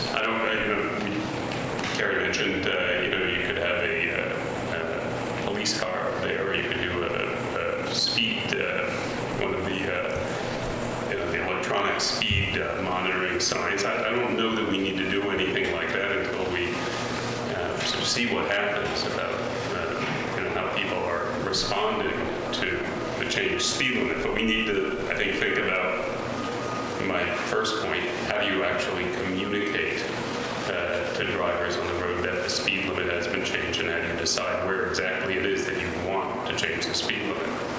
Residents of the neighborhood would love to have some input into that, but I guess it's a question for the board. I mean, I would refer to Junior. On the most part, the speed limit signs get put on the beginning, where a stop sign is, so that you have to be that fast through the whole area. I mean, I'm assuming there would have to be one up by Museum Road, because you'd be able to come out from the Museum Road. Pardon? You need 8 signs. You'd have one on each side of each road. So we have one down at 7 down here, we have one this side of what I call Herz-O'Brien, one on the other side, 2 on each side of Museum Road, 2 for each side, 1 each side of Monkton Road, and then 1 up at the other end at where you cross 7.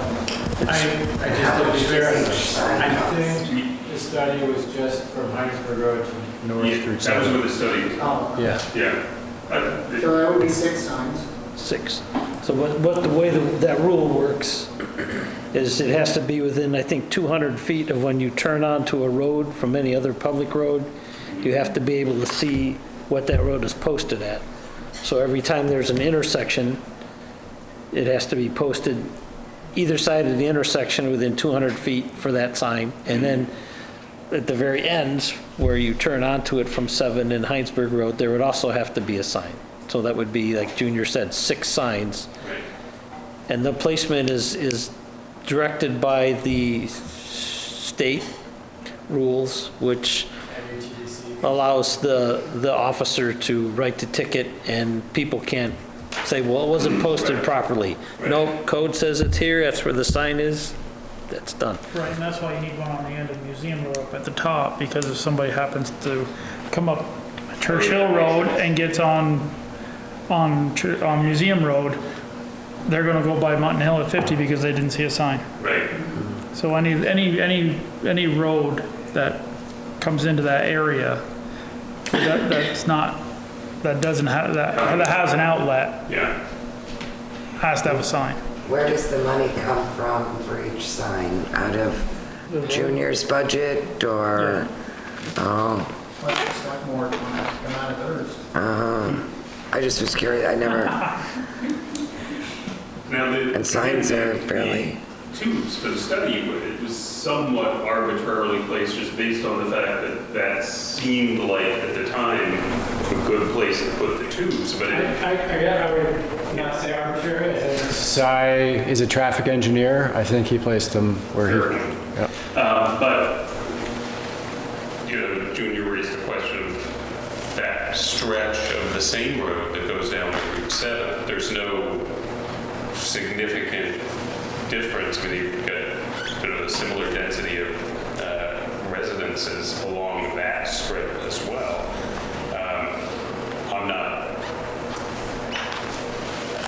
I'm just raising the question that it might be extended all the way down to Route 7.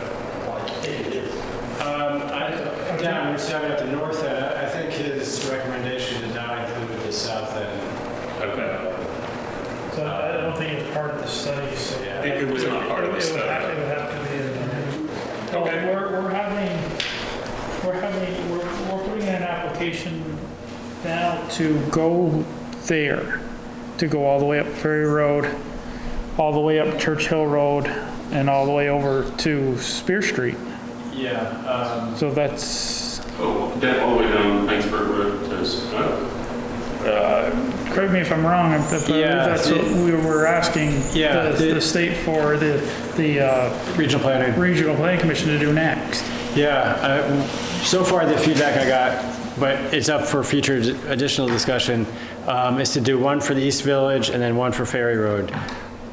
But as you're saying, if you want to include Ferry Road, Churchill Road, Heinsberg Road, that's a possibility. It just is a bigger study.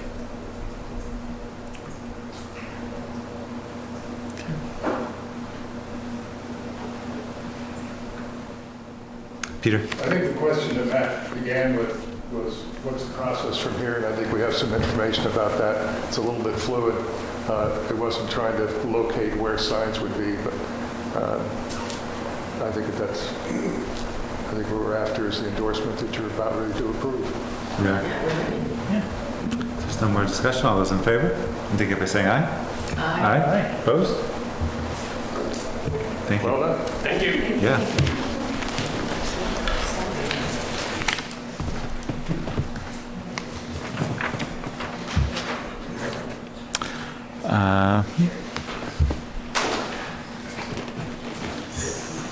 Nice when the community agrees. Consensus is great. It is. Especially within a neighborhood. Yeah. Well, not all the neighbors came. I think we had the majority. Yeah, 30? That's a lot.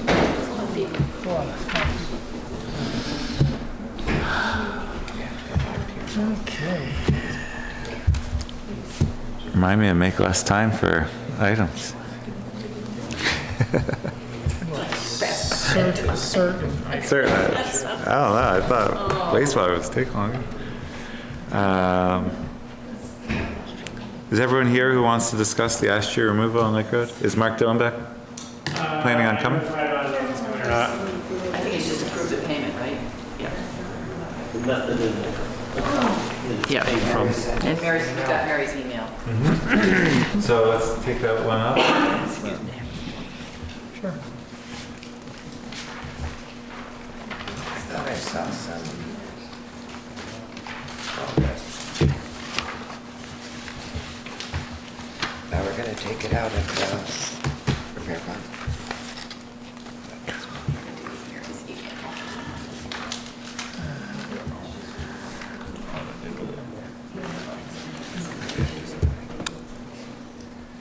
Yeah, does someone have, Oh, no. Mary's email, I have it, so just better. I'll take your lead. File. Here it is, right here. You don't have this.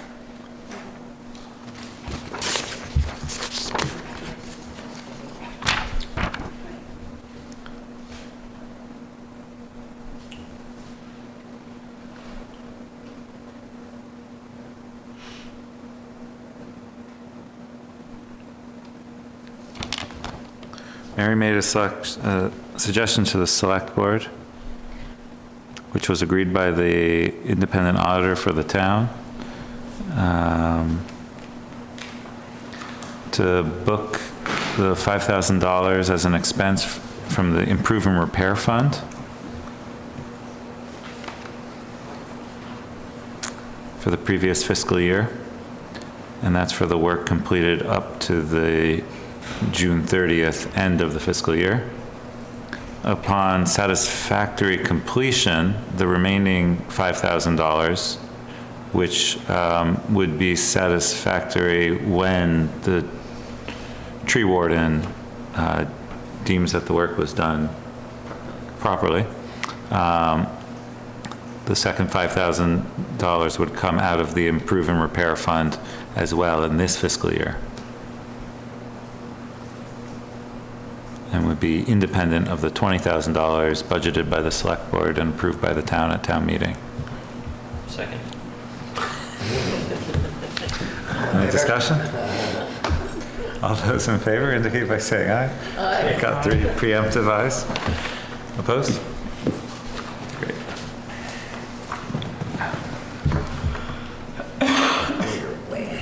Way ahead.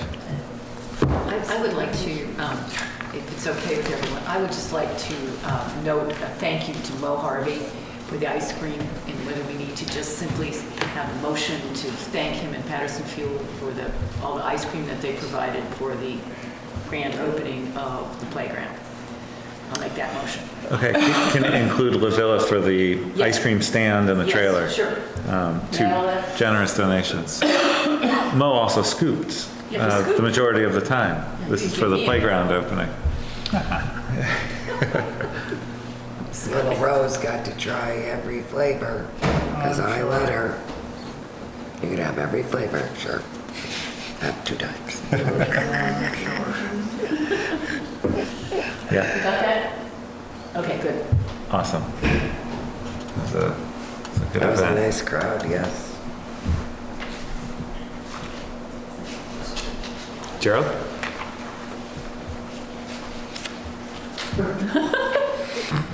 What?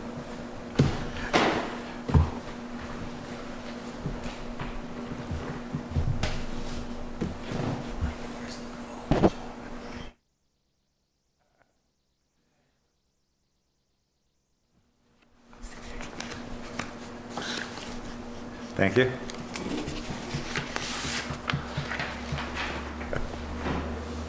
I'm so far behind.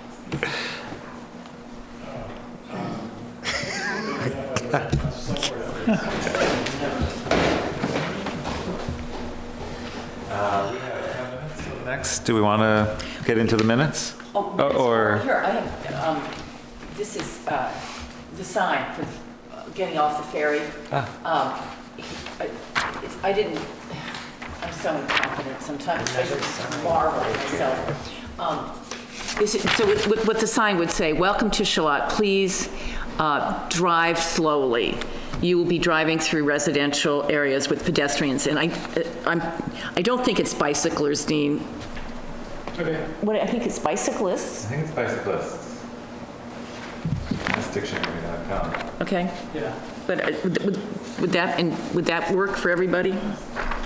Bikes, B-I-K-E. And bikes? Includes motorcycles. However you want to do it. So don't mind the speed limit because the speed limit is 50 miles an hour. So the idea here is to basically say to people, drive slowly. Well, you know what? I was thinking today when nice lady was talking about Greenbush Road. If it's so dangerous, why are people walking on it? Why would you walk on it if you feel so concerned about the cars? Like when I lived in Jericho, Grant and I, we would ride our bikes around the neighborhood. We did not go ride our bikes as much when we came to Charlotte because the roads weren't safe. I never expected to have the cars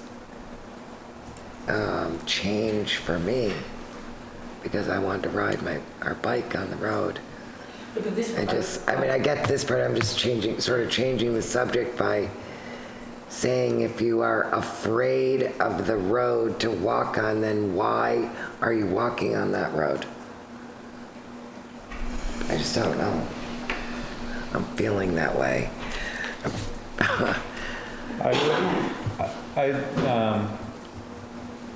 I'd like to see slowly replaced with safely. Oh, okay. That's a good change. Drive safely. That's a good change. You will be driving through residential areas with pedestrians and whatever we're called, bicycles. Definitely, yes. However you spell bicyclist, because... Is the sign going to be signed by Dean? No, that's... No, it's Junior that has to carry this out. Just coming out of Highway 2? This is going in their parking lot, right? Well, Dean was... Not on our roads? To do that, we'd have to get their approval. So this is for discussion, but if you want to put it up, I thought it probably would be easier to put it up on a town road than to go through the ferry, like Champlain Transportation. Where does that happen? Where does one end and one start? Yeah. Ferry Road ends, or does it just changes name? Does it change name? I think it just changed, I think it just ends. At the ferry. Pretty much at the ferry, yeah, just before you... At the curve? At the curve. Just after the parking lot? Yeah, just before you go down to the... Well, actually, I was hoping, and I think LCT would be probably amenable to put it where when you exit the ferry, you're going to be going slowly, right? So put it there where people will actually read it. I don't know. This map of the speed limits makes it look like the town road goes right to where the booths are. It is right up to the booth, yes. So it'd be past the parking lot. Oh, definitely past the parking lot. Yeah, the parking lot, the gravel parking lot. You go right and you plow for the town. I thought you were talking about the next curve where you turn to go down to the docks. Oh, no. That's where the line is. Got it. Yeah. So if we put it there, I think it would be directed to the people coming off the ferry, and it would not be encumbering the sight lines on the town roads. There's a sign there now. I'm not sure what it says, as you come off the bridge, or off the ferry, where the guardrails start, just before you go around the corner. I'm not sure what the sign says. And is it all the people coming off the ferry, are they speeding through on Ferry Road? That's what I was just thinking. All of us. It's all of us, I know. Because I was thinking, well, this sign could be in 6 different places in town. This is not the only residential area. No, I know. I think And it's originally, not the people coming off the ferry. I would believe that to be true. I would think that driving to the ferry, people a driving to person the would ferry. drive faster. But driving east, I can't imagine there's too many cars at speed, but I don't know that. this But was you just could put one this thing we sign- could do, just to, Well, you're gonna be putting signs all over the place, and you're gonna be changing speed limits all over the place. And where's the money coming? And where's the money coming? How much does a sign cost? How much? I don't know how big it is. Well, so one of those speed limit Those signs. speed limit signs are what's probably it? $60 a piece, and then you're gonna have a Including the post and then pole? put them in. Right. They're gonna probably be $100. $125 Yeah. per sign, Yeah. easily. Yeah. Would that include labor or? Yeah. Easily that, I mean, I'm not sure. well, maybe if you don't want to do the sign at the ferry, it's, that, I hear you, but it was one of the ideas that people had. And I certainly like this, and when I look at it tonight like Yeah. this instead of on a screen, that's when it says, well, why wouldn't we want this in other residential areas? And then I got to thinking, how many people really coming off the ferry? Well, are that's a very screaming valid point, through- because if Screaming you- through our town, it's, Right, Junior, when the It's cars us. come off the ferry, there's usually a big backup of cars, right? And they're not going very fast. It's a pulse. There's a full, yeah, Once they hit 20 cars. Once they hit the straightaway, once they come out of turn 1 and 2, then they're on the straightaway there. That's when they speed up. And I've been on that road when you think they're bump drafting coming up this way, but That's what it seems like. And it was worse when the bridge was being reconstructed 3 years ago, I think. People were using the ferry a lot more every day. I don't know what the answer is, I'm just telling you what I was feeling as I had something in my hand and reading and Yeah. thinking. Well, I guess I would turn to the expert here, whether Junior thinks it's a good idea or would help at all, or whether it's a waste of effort. It might help if people see it, the thing is, it's kind of like, I consider that like an intersection. They come across the ferry, then all of a sudden they're looking all around at different things, and do they actually see the sign? It's like out here, they put this first 25-mile speed limit up. We had them do it, state, and then the state police came back to us and said, oh, we need to put another one up further away from the intersection because people are saying that the signs are too close to where we get off, and they don't pay attention to it. So if you look out there, there's 2 25-mile-an-hour speed limits, and they still go 40, 50 miles an hour through the straightaway. Well, and tonight when we were driving here, there's 2 25s in front of the old lantern, and then maybe one more. If Dean wasn't in front of me doing 25, I would have been more comfortable at 35. 25 seemed really slow. And I get it, there's houses, I get it, but 25 seemed really slow. I figure if we allow people to go 30 miles an hour past our school, yes, we should be able to go 30 miles an hour here, because 25 is pretty slow. I would have been happy with 30, I could handle 30, but 25 You was... can bicycle 30 miles an hour. Oh, I know. I go, The police could pull them over. I almost did a... What's that?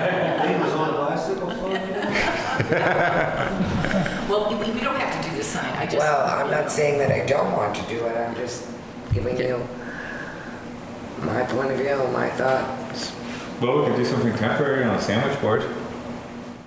Yeah, could print it out big I and, think the difference between coming off the ferry and everywhere else in town is that you're kind of appealing to a group of people that are just showing up. Like, it's like we welcome to Charlotte. I mean, you're entering Charlotte signs all over the place, the wood ones. I mean, this one is like, you're coming off the ferry and you're like reminding people that are travelers that, you're in somebody else's town, as opposed to reminding people who live here to drive safely on all the roads. I was just wondering that. We have a welcome to Shaw sign down there, just before you get to the intersection of Commerce Bay. The other point, What about speed limit signs?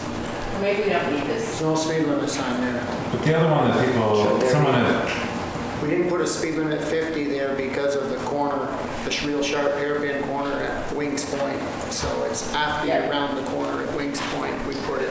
Well, you know, in East Charlotte, as you go around the corner, if I was headed west, even before the first driveway on the north side, there's a 50-mile-an-hour sign right there, which I guess applies to the rest of the road, because you can hardly get to 50 going up that hill. I mean, you can, but it warns It's them. within like the 200 feet of the intersection. It's just telling them that. That's why I don't even like putting up 50-mile-an-hour signs, because you see a sign that says 50, you say, oh, I can step on it. That's why I didn't, you know. Well, I think we need to note, as we're going around looking at the town's properties, we should go for a ride and look at town speed limits in some of the major corridor there, major areas. the other point someone had brought up in this year's iteration of road safety measures is that New York State speed limit is 55 and Vermont's is 50. So there'd be an educational piece there asking people to drive safely, especially New Yorkers. Don't they have to have a passport? It's another, it's another sign, it's another cost. So, no action? Where are we? Okay, no, that's fine. No, I don't know. I don't want to be the one to No, that's okay. cause no action. You messed it all up. No, it's just because the issue is so important to so many people. Just the idea was. It's on every road. Okay. It's important to know Philo, Steer Street. Okay, I withdraw everywhere. Berry Road. I withdraw my idea. everywhere. Depends on which road you live on. Which road you live on. The worst speeding Who speaks about it problem the most? exists in front of my house. That applies citywide. So there needs to be a sign at the end of your driveway? Oh, I got a 60-mile-an-hour speed limit on my driveway because it's private property. It's long. Okay. But the dirt road is so good over on Guinea Road that you could do 60 pretty easily by his driveway. I bet you they do. I would think there'd be more speeding on Guinea Road than most. Dirt road. Okay. 8:30 agenda item, budgeting process for fiscal year 21. Discussion about the process. Dean, am I into your paperwork or mine? I think I'm into yours. Dean printed out last year's schedule for the budget review. Yeah, came by quickly. It looks like this.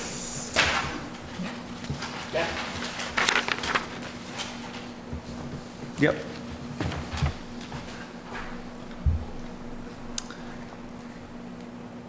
So it would be a little bit. It could be a little bit short notice to get someone for the first meeting in September, or committee rather, first meeting in September.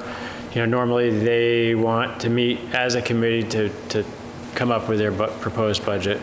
But I can put it out there either for the 10th or the next meeting is the 23rd. The 9th or the 23rd? Yeah, right. Also, we briefly discussed at a previous meeting the idea of having a select board meeting with at least the chairs and or the vice chairs of each committee to go over the expectations of the budgeting process. But at the same time, take the opportunity to educate the committee leaders on open meeting law compliance. We could do that perhaps on the 9th. That would be good, and invite them to the select board meeting. We could start 5:15. The Or ninth? it could be part of the regular meeting. I think it'd be nice to do it before the beginning of the regular meeting, but late enough that people would be back from work. So maybe 5:30? Do you think that?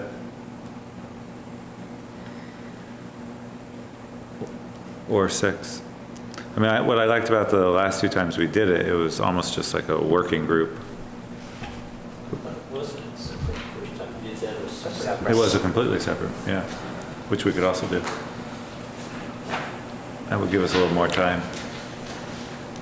We have like pizza and stuff. Yeah, definitely have to have pizza.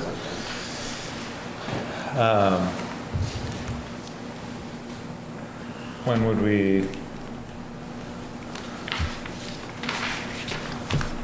Just to throw it out there, there really isn't much already on the September 9th agenda, draft agenda.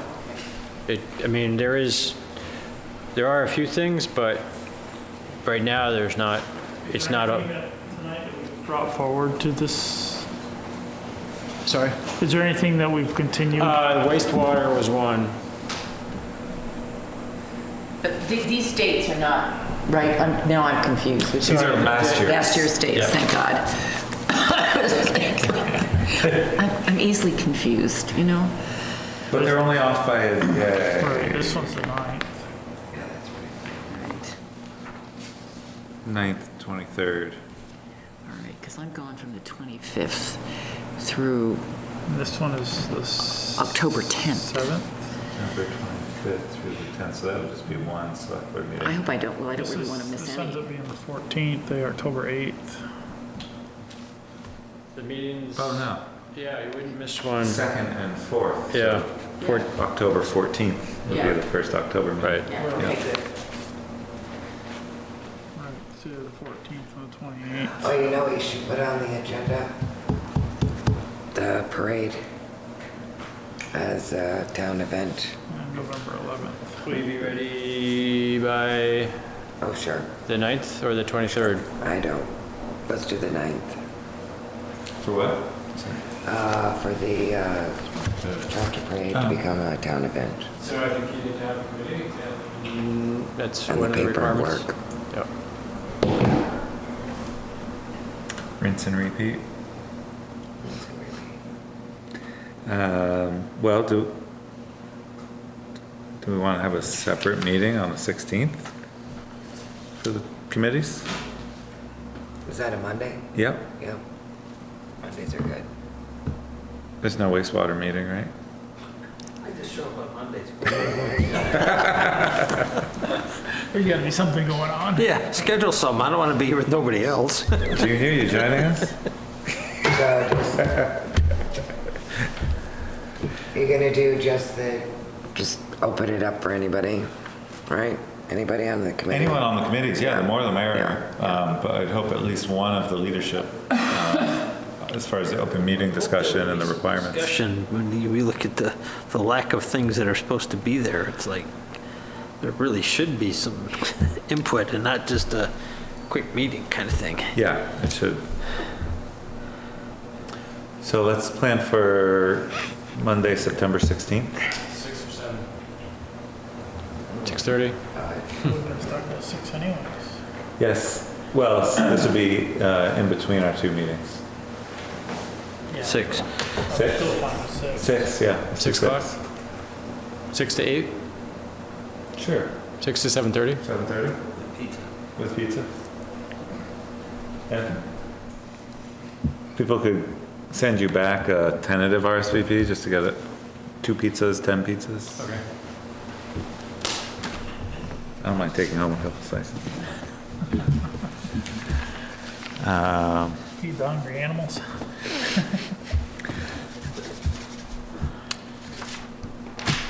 So, yeah. Dean, would you be able to check before then if VLCT has any readily printable materials on open meeting Oh, compliance? sure they do, yeah. And we could have those ready for committee members. Oh, yeah. Yeah, I got a copy of both the statute one and the one the VLCT hands out, or has. I got them at home. I got them from Christina. I got them memorized. I've got them memorized. Add to the agenda the 9th.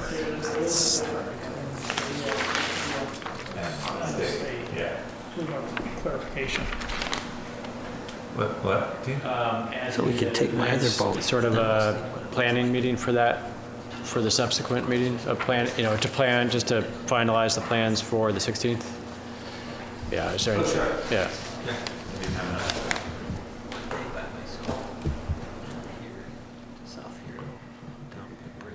I have another issue I want to raise. Stop it. Stop it. Yeah. Real quickly, just to round this out with the budgeting process, what we've done the last few years is had the committees meet, develop their budget, zero-based budgeting. Start from, you have nothing, what do you want to accomplish this year or next fiscal year, and how much is that going to cost, rather than ask for what they had last year. Okay. And the other piece of that is after they come to the select board with an initial discussion and notification of that budget, the select board listens to all of them. Then we kind of sharpen our pencils and look at how the requests match up to what the budget is from the current fiscal year, and then ask committee members to come back after we've had a chance to look at the whole budget and discuss their specifics. So it's kind of, it's a two-step process with the committees. Right. I mean, sometimes it seems like the committees are searching for things to spend the money on so their budget stays the same. I think that's, it's a tendency in all government institutions, and I think, Fritz, I think you came up with the idea of the zero-based budgeting at one point, 4 or 5 years ago. Well, and we have to be prudent at saying, well, this is the same thing you had last year.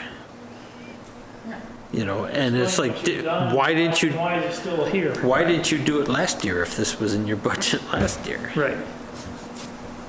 So some of that, outside of going into specifics, Makes sense. it's prudent for us to not just give them a pass because they're volunteers. I mean, we have to have two hats. We appreciate volunteers, but come on, put a little effort into it.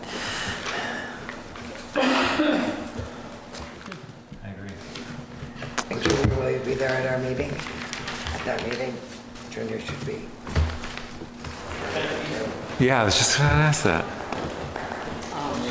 Playing? Back running? No? Impressions from the site visit to Thompson's Point. The views were great. I thought, things look, they look great. The houses look great, cared do. for, I mean, I think the town of Charlotte has done a wonderful job trying to keep the picturesque view of the lake shore in Charlotte. I think it's done a wonderful job. Yeah, I was really taken in at certain points, just how, I always look at New York, Yeah. but getting to see how we go from the shoreline, Churchill, Pease Mountain, Mount Philo, Camel's Hump in the background, it's really a nice landscape. Thank you very much. Thank you. Red pepper jelly.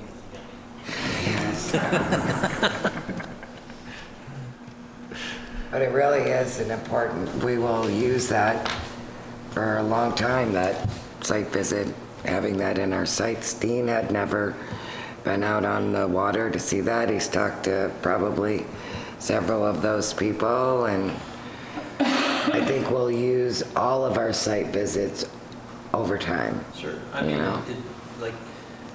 You can see a retaining wall go in when you're standing at the house, but it's completely different when you're looking at it from the other direction with the perspective that's around it. So it's important to understand that if you're making the rules as to how they're going to use it. Keep it attractive.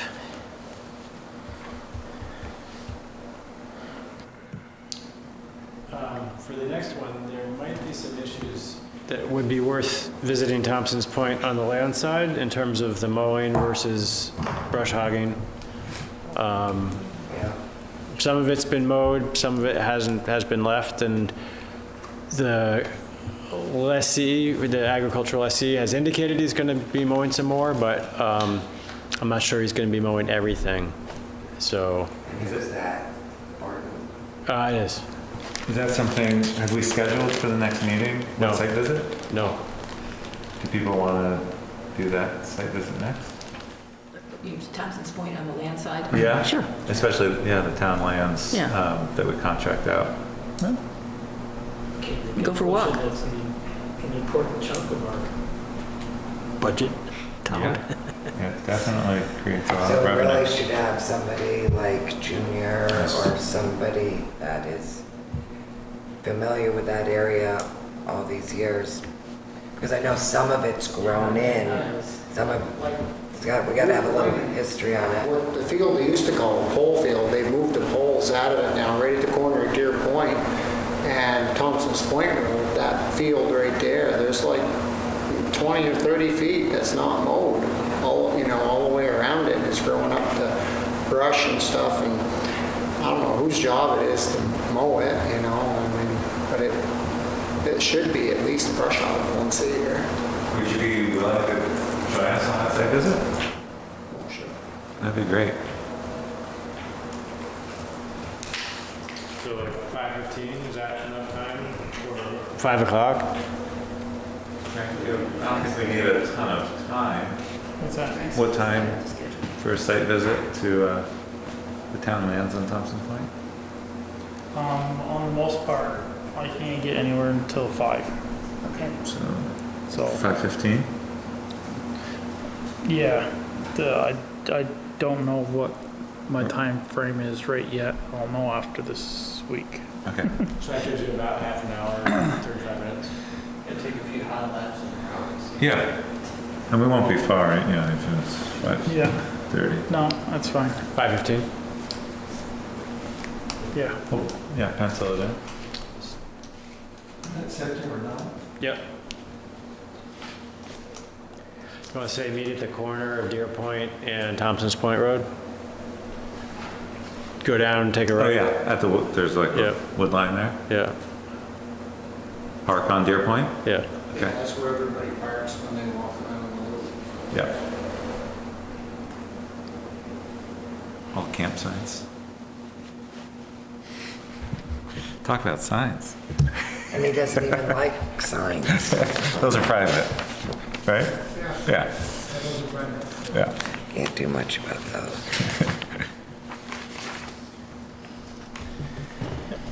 Select board updates. The playground was great. For the playground is fabulous. I had a long talk with the woman who is I guess there's 2 co-chairs of the Trails Committee, called me, and I had a fairly lengthy conversation with her. And the issue was budgeting. And for trails, extending the trails. And I think, Dean, they are on. She has to be on this September 23rd agenda. And I told her that what she really needed to do, I advised her that she needs to come prepared to talk about how many dollars for 100 yards or whatever the right measurement is that it costs to put the trails in, like from co-housing to, and really give us an idea, a detailed idea, and with some numbers to back it up with what the Trails Committee is talking about trying to do, but make sure she's got that all laid out. I didn't, obviously whether we come up with the money or not is a whole different issue, but I was just trying to help her understand how to frame it for us, and she said that she would be able to pull the numbers together for how much the gravel trails had cost per unit, whatever the right unit is. So, anyway. So the other thing I wanted to raise, if it's all right, given all of the publicity about computer hacking and the depth and angst of having your town computers hacked into and being ransomed, I talked to Christina and Mary about this, and they seem pretty confident we're not going to have a problem, but I think we have an obligation to ask and to understand how our stuff is really being backed up, because I think we've been tagged, frankly, because of all the publicity about all the towns that have either paid the ransom or spent very significant amounts of money to reboot, to get their systems back. So I don't know if I don't think it's urgent, but. We could ask, the tech group is currently administering our. And what they're actually doing. I mean, is our stuff backed up every night? Yes. So it's not just sitting out in the cloud, it's actually physically backed up? Well, no, it's to the cloud. It's to the cloud. It's backed up to the cloud, but it is on our server here too.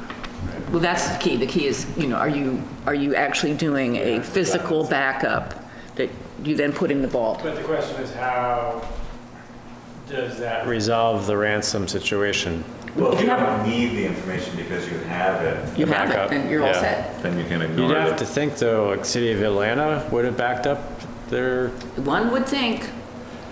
Cutting corners, the cloud is, an answer I don't know. The cloud is not backing it up. So, I mean, we don't have a hard copy we put in the vault every night. It's backed up to the cloud. Which is open, by the way. So we could have tech group explain what they do. Should we invite them into the... We could. What protects our servers. Yes. And then we could ask tech group what protects our servers. Right. And the cloud backup, I believe, is through tech group. So they have, I don't know how often we don't know back it up. And so are they question. liable if we're hacked? Is their insurance liable? Yeah. These are good questions. I mean, I just think at this point we don't really have much choice but to get it. And not asking would be negligent. I mean, it's that's what I'm been thinking. in the news this week. It's a great point. So, can you put that on your to-do list? Well, I'll put them on the agenda. To invite, yeah. That'd be great. So there is I'm not exactly sure. I would like to put on the agenda and just let everyone know that there's an opportunity for some community development grant money to go to be applied for by Rise and Shine for their redevelopment and refarming of the property. But they would need a municipality, anyone would, to be basically a sponsor for that application. So I wanted to put them on the agenda to come talk to us about that and ask us if we'd be willing to do that. They just contacted me by phone the other day. Am I going to be able to do that? Could I get a community development grant? I would ask, yeah, and learn more about it. It sounds interesting. Yeah.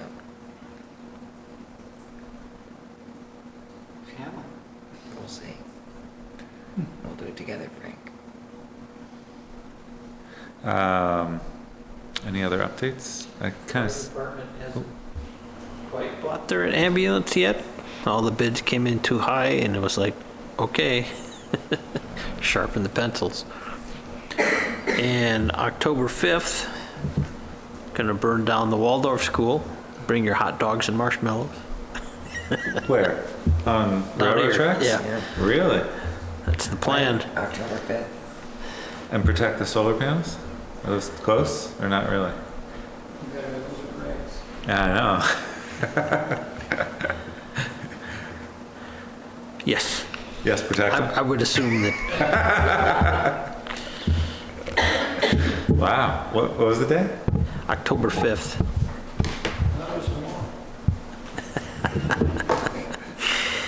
Well, you never know.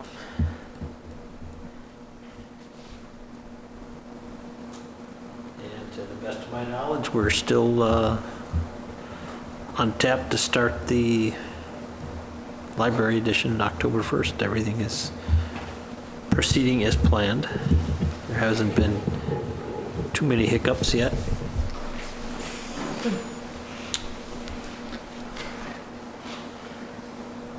Dean, you had one? I just want to follow up on this discussion and email that went out from Michael Will about short-term rentals and whether the select board wants follow-up, either from the planning commission or from me on that issue. I mean, it would need to be in our regulations, so that is the planning commission's bailiwick, but if you want me to do anything in terms of legwork with the town attorney. Let's put that on September 9th, as soon as that we can take it up as an issue. Okay. And go from there. I think it gives people a little bit of time to do their homework on the issue, and it was a pretty long document to go through. As far as the letter and everything it references, and looking at the state law. And Most of the stuff I've seen is not for the town to control the use of it, but to get their hands on some tax money from it.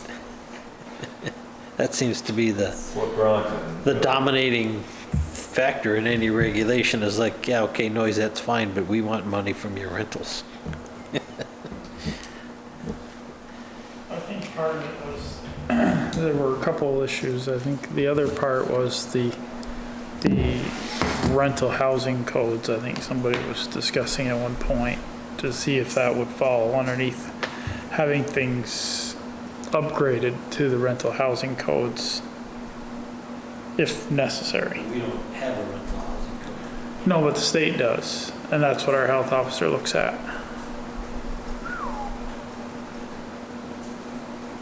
Hardwired fire things and lead paint and all that other stuff. There's going to be a lot of people out on the streets in Charlotte. Well, you can kill yourself, you can't kill others. Something I've seen, I know lots of people that rent out their apartment over their garage and stuff like that. It's like, those aren't going to fly. Were you going to come back to the minutes? yeah, I skipped over them by accident. One more update that actually just came across the phone was an email from Peter Keating about grants for stormwater, another grant opportunity, which is for all of those things that we have on that inventory we had about adding rock and check dams and all that other stuff. Yeah, we're already getting quite a bit of money for that kind of stuff. Actually, town is in extremely good position compared to other towns in Chittenden County. We might have a handful left of those situations where we have to do rock lining. And there is another grant that we've applied for that we have gotten, but I mean, not to say that we can't look at that. Elaine's Lane will be the next one, I think, that we do. And there aren't too many after that. It said stormwater and something else, I forget what it was, but there was a list of like 10 or 12 different things. And just the road rock lining was like one of them, but there were some others that might apply.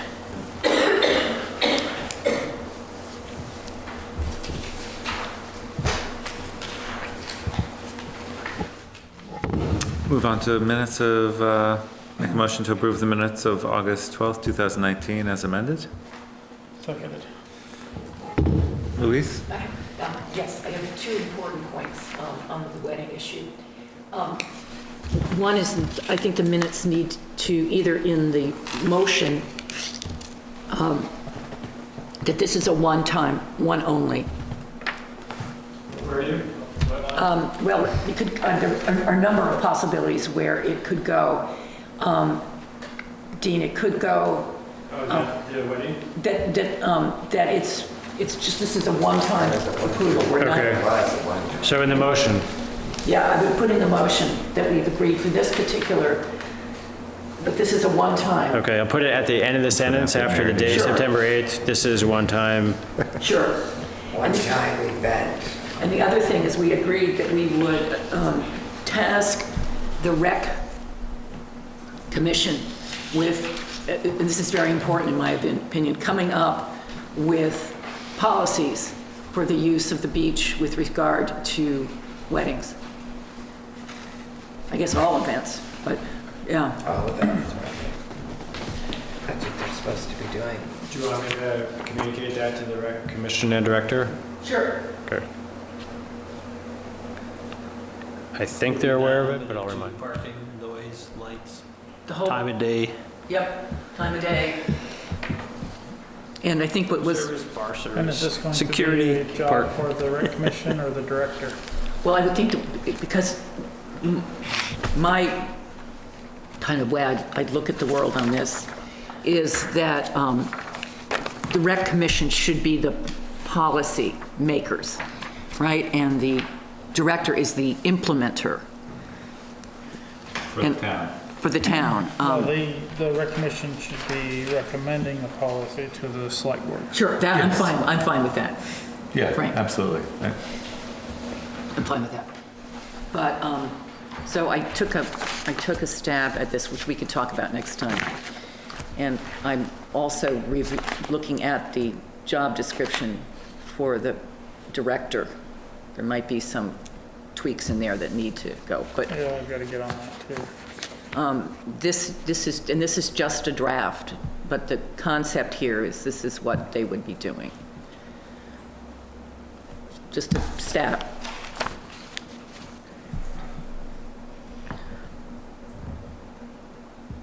Now, would they be doing this, or would this be the rec director? Yeah, that was the one thing I saw some overlap. Says development of a annual and 5-year budget for town recreation programs and facilities. Well, that's also what it says the director does. So the question, I mean, I just put this down here just so we could, take a look at it.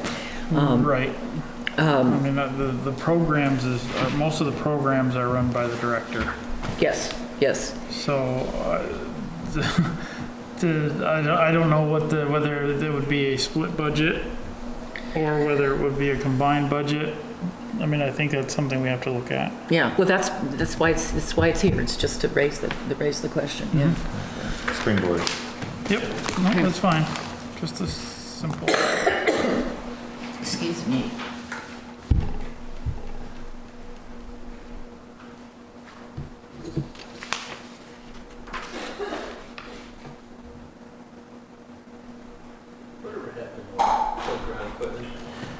Is it still there?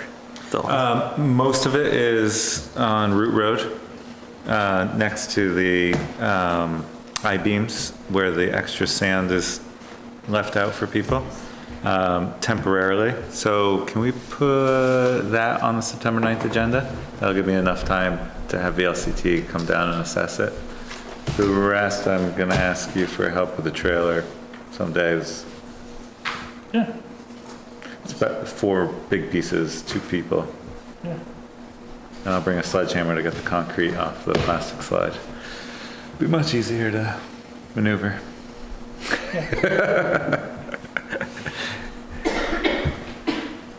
forget what you call it. It has the tamper-proof bolts on it. Right. So I can even unbolt it easily without buying an expensive set of bits. What kind of bits are they? They're like the tamper-proof, so they look like the torque, but I think they have the little nub in the middle of it. Big or small? Pretty big, like 25 or 30. I might have those. I don't know how far up the size goes. And that's what attaches the 2 legs that have, I don't know, 80 pounds of concrete on them. So I was just gonna smash off the concrete. But the bolts would be easier if you had a bit. Yeah. Might have those. I guess a Sawzall, I could just shorten it. I didn't even think about that so just now. Could do that. Go to cordless, one of them too. Yeah, I have a cordless Sawzall. I didn't bring it. Yeah, it's just too. Okay, that'd be great. Yeah, whenever you want, just give me a call. Okay.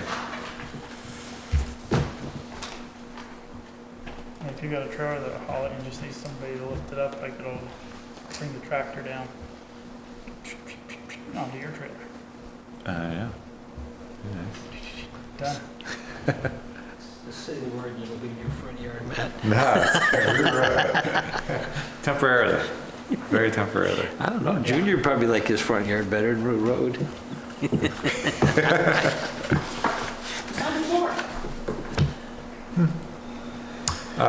Any other updates? He's like, piece of a shoe.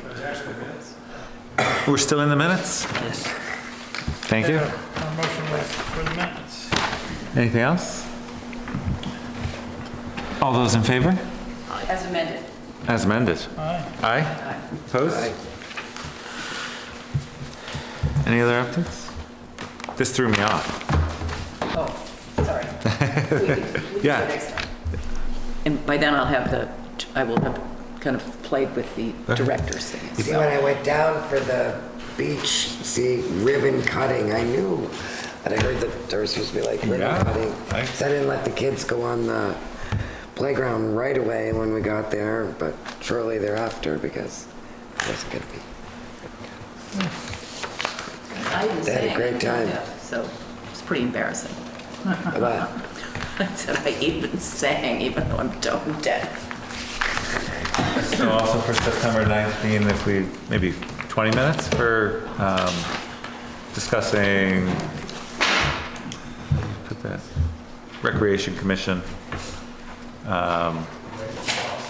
mission statement. Mission, Yeah. duties. Yeah.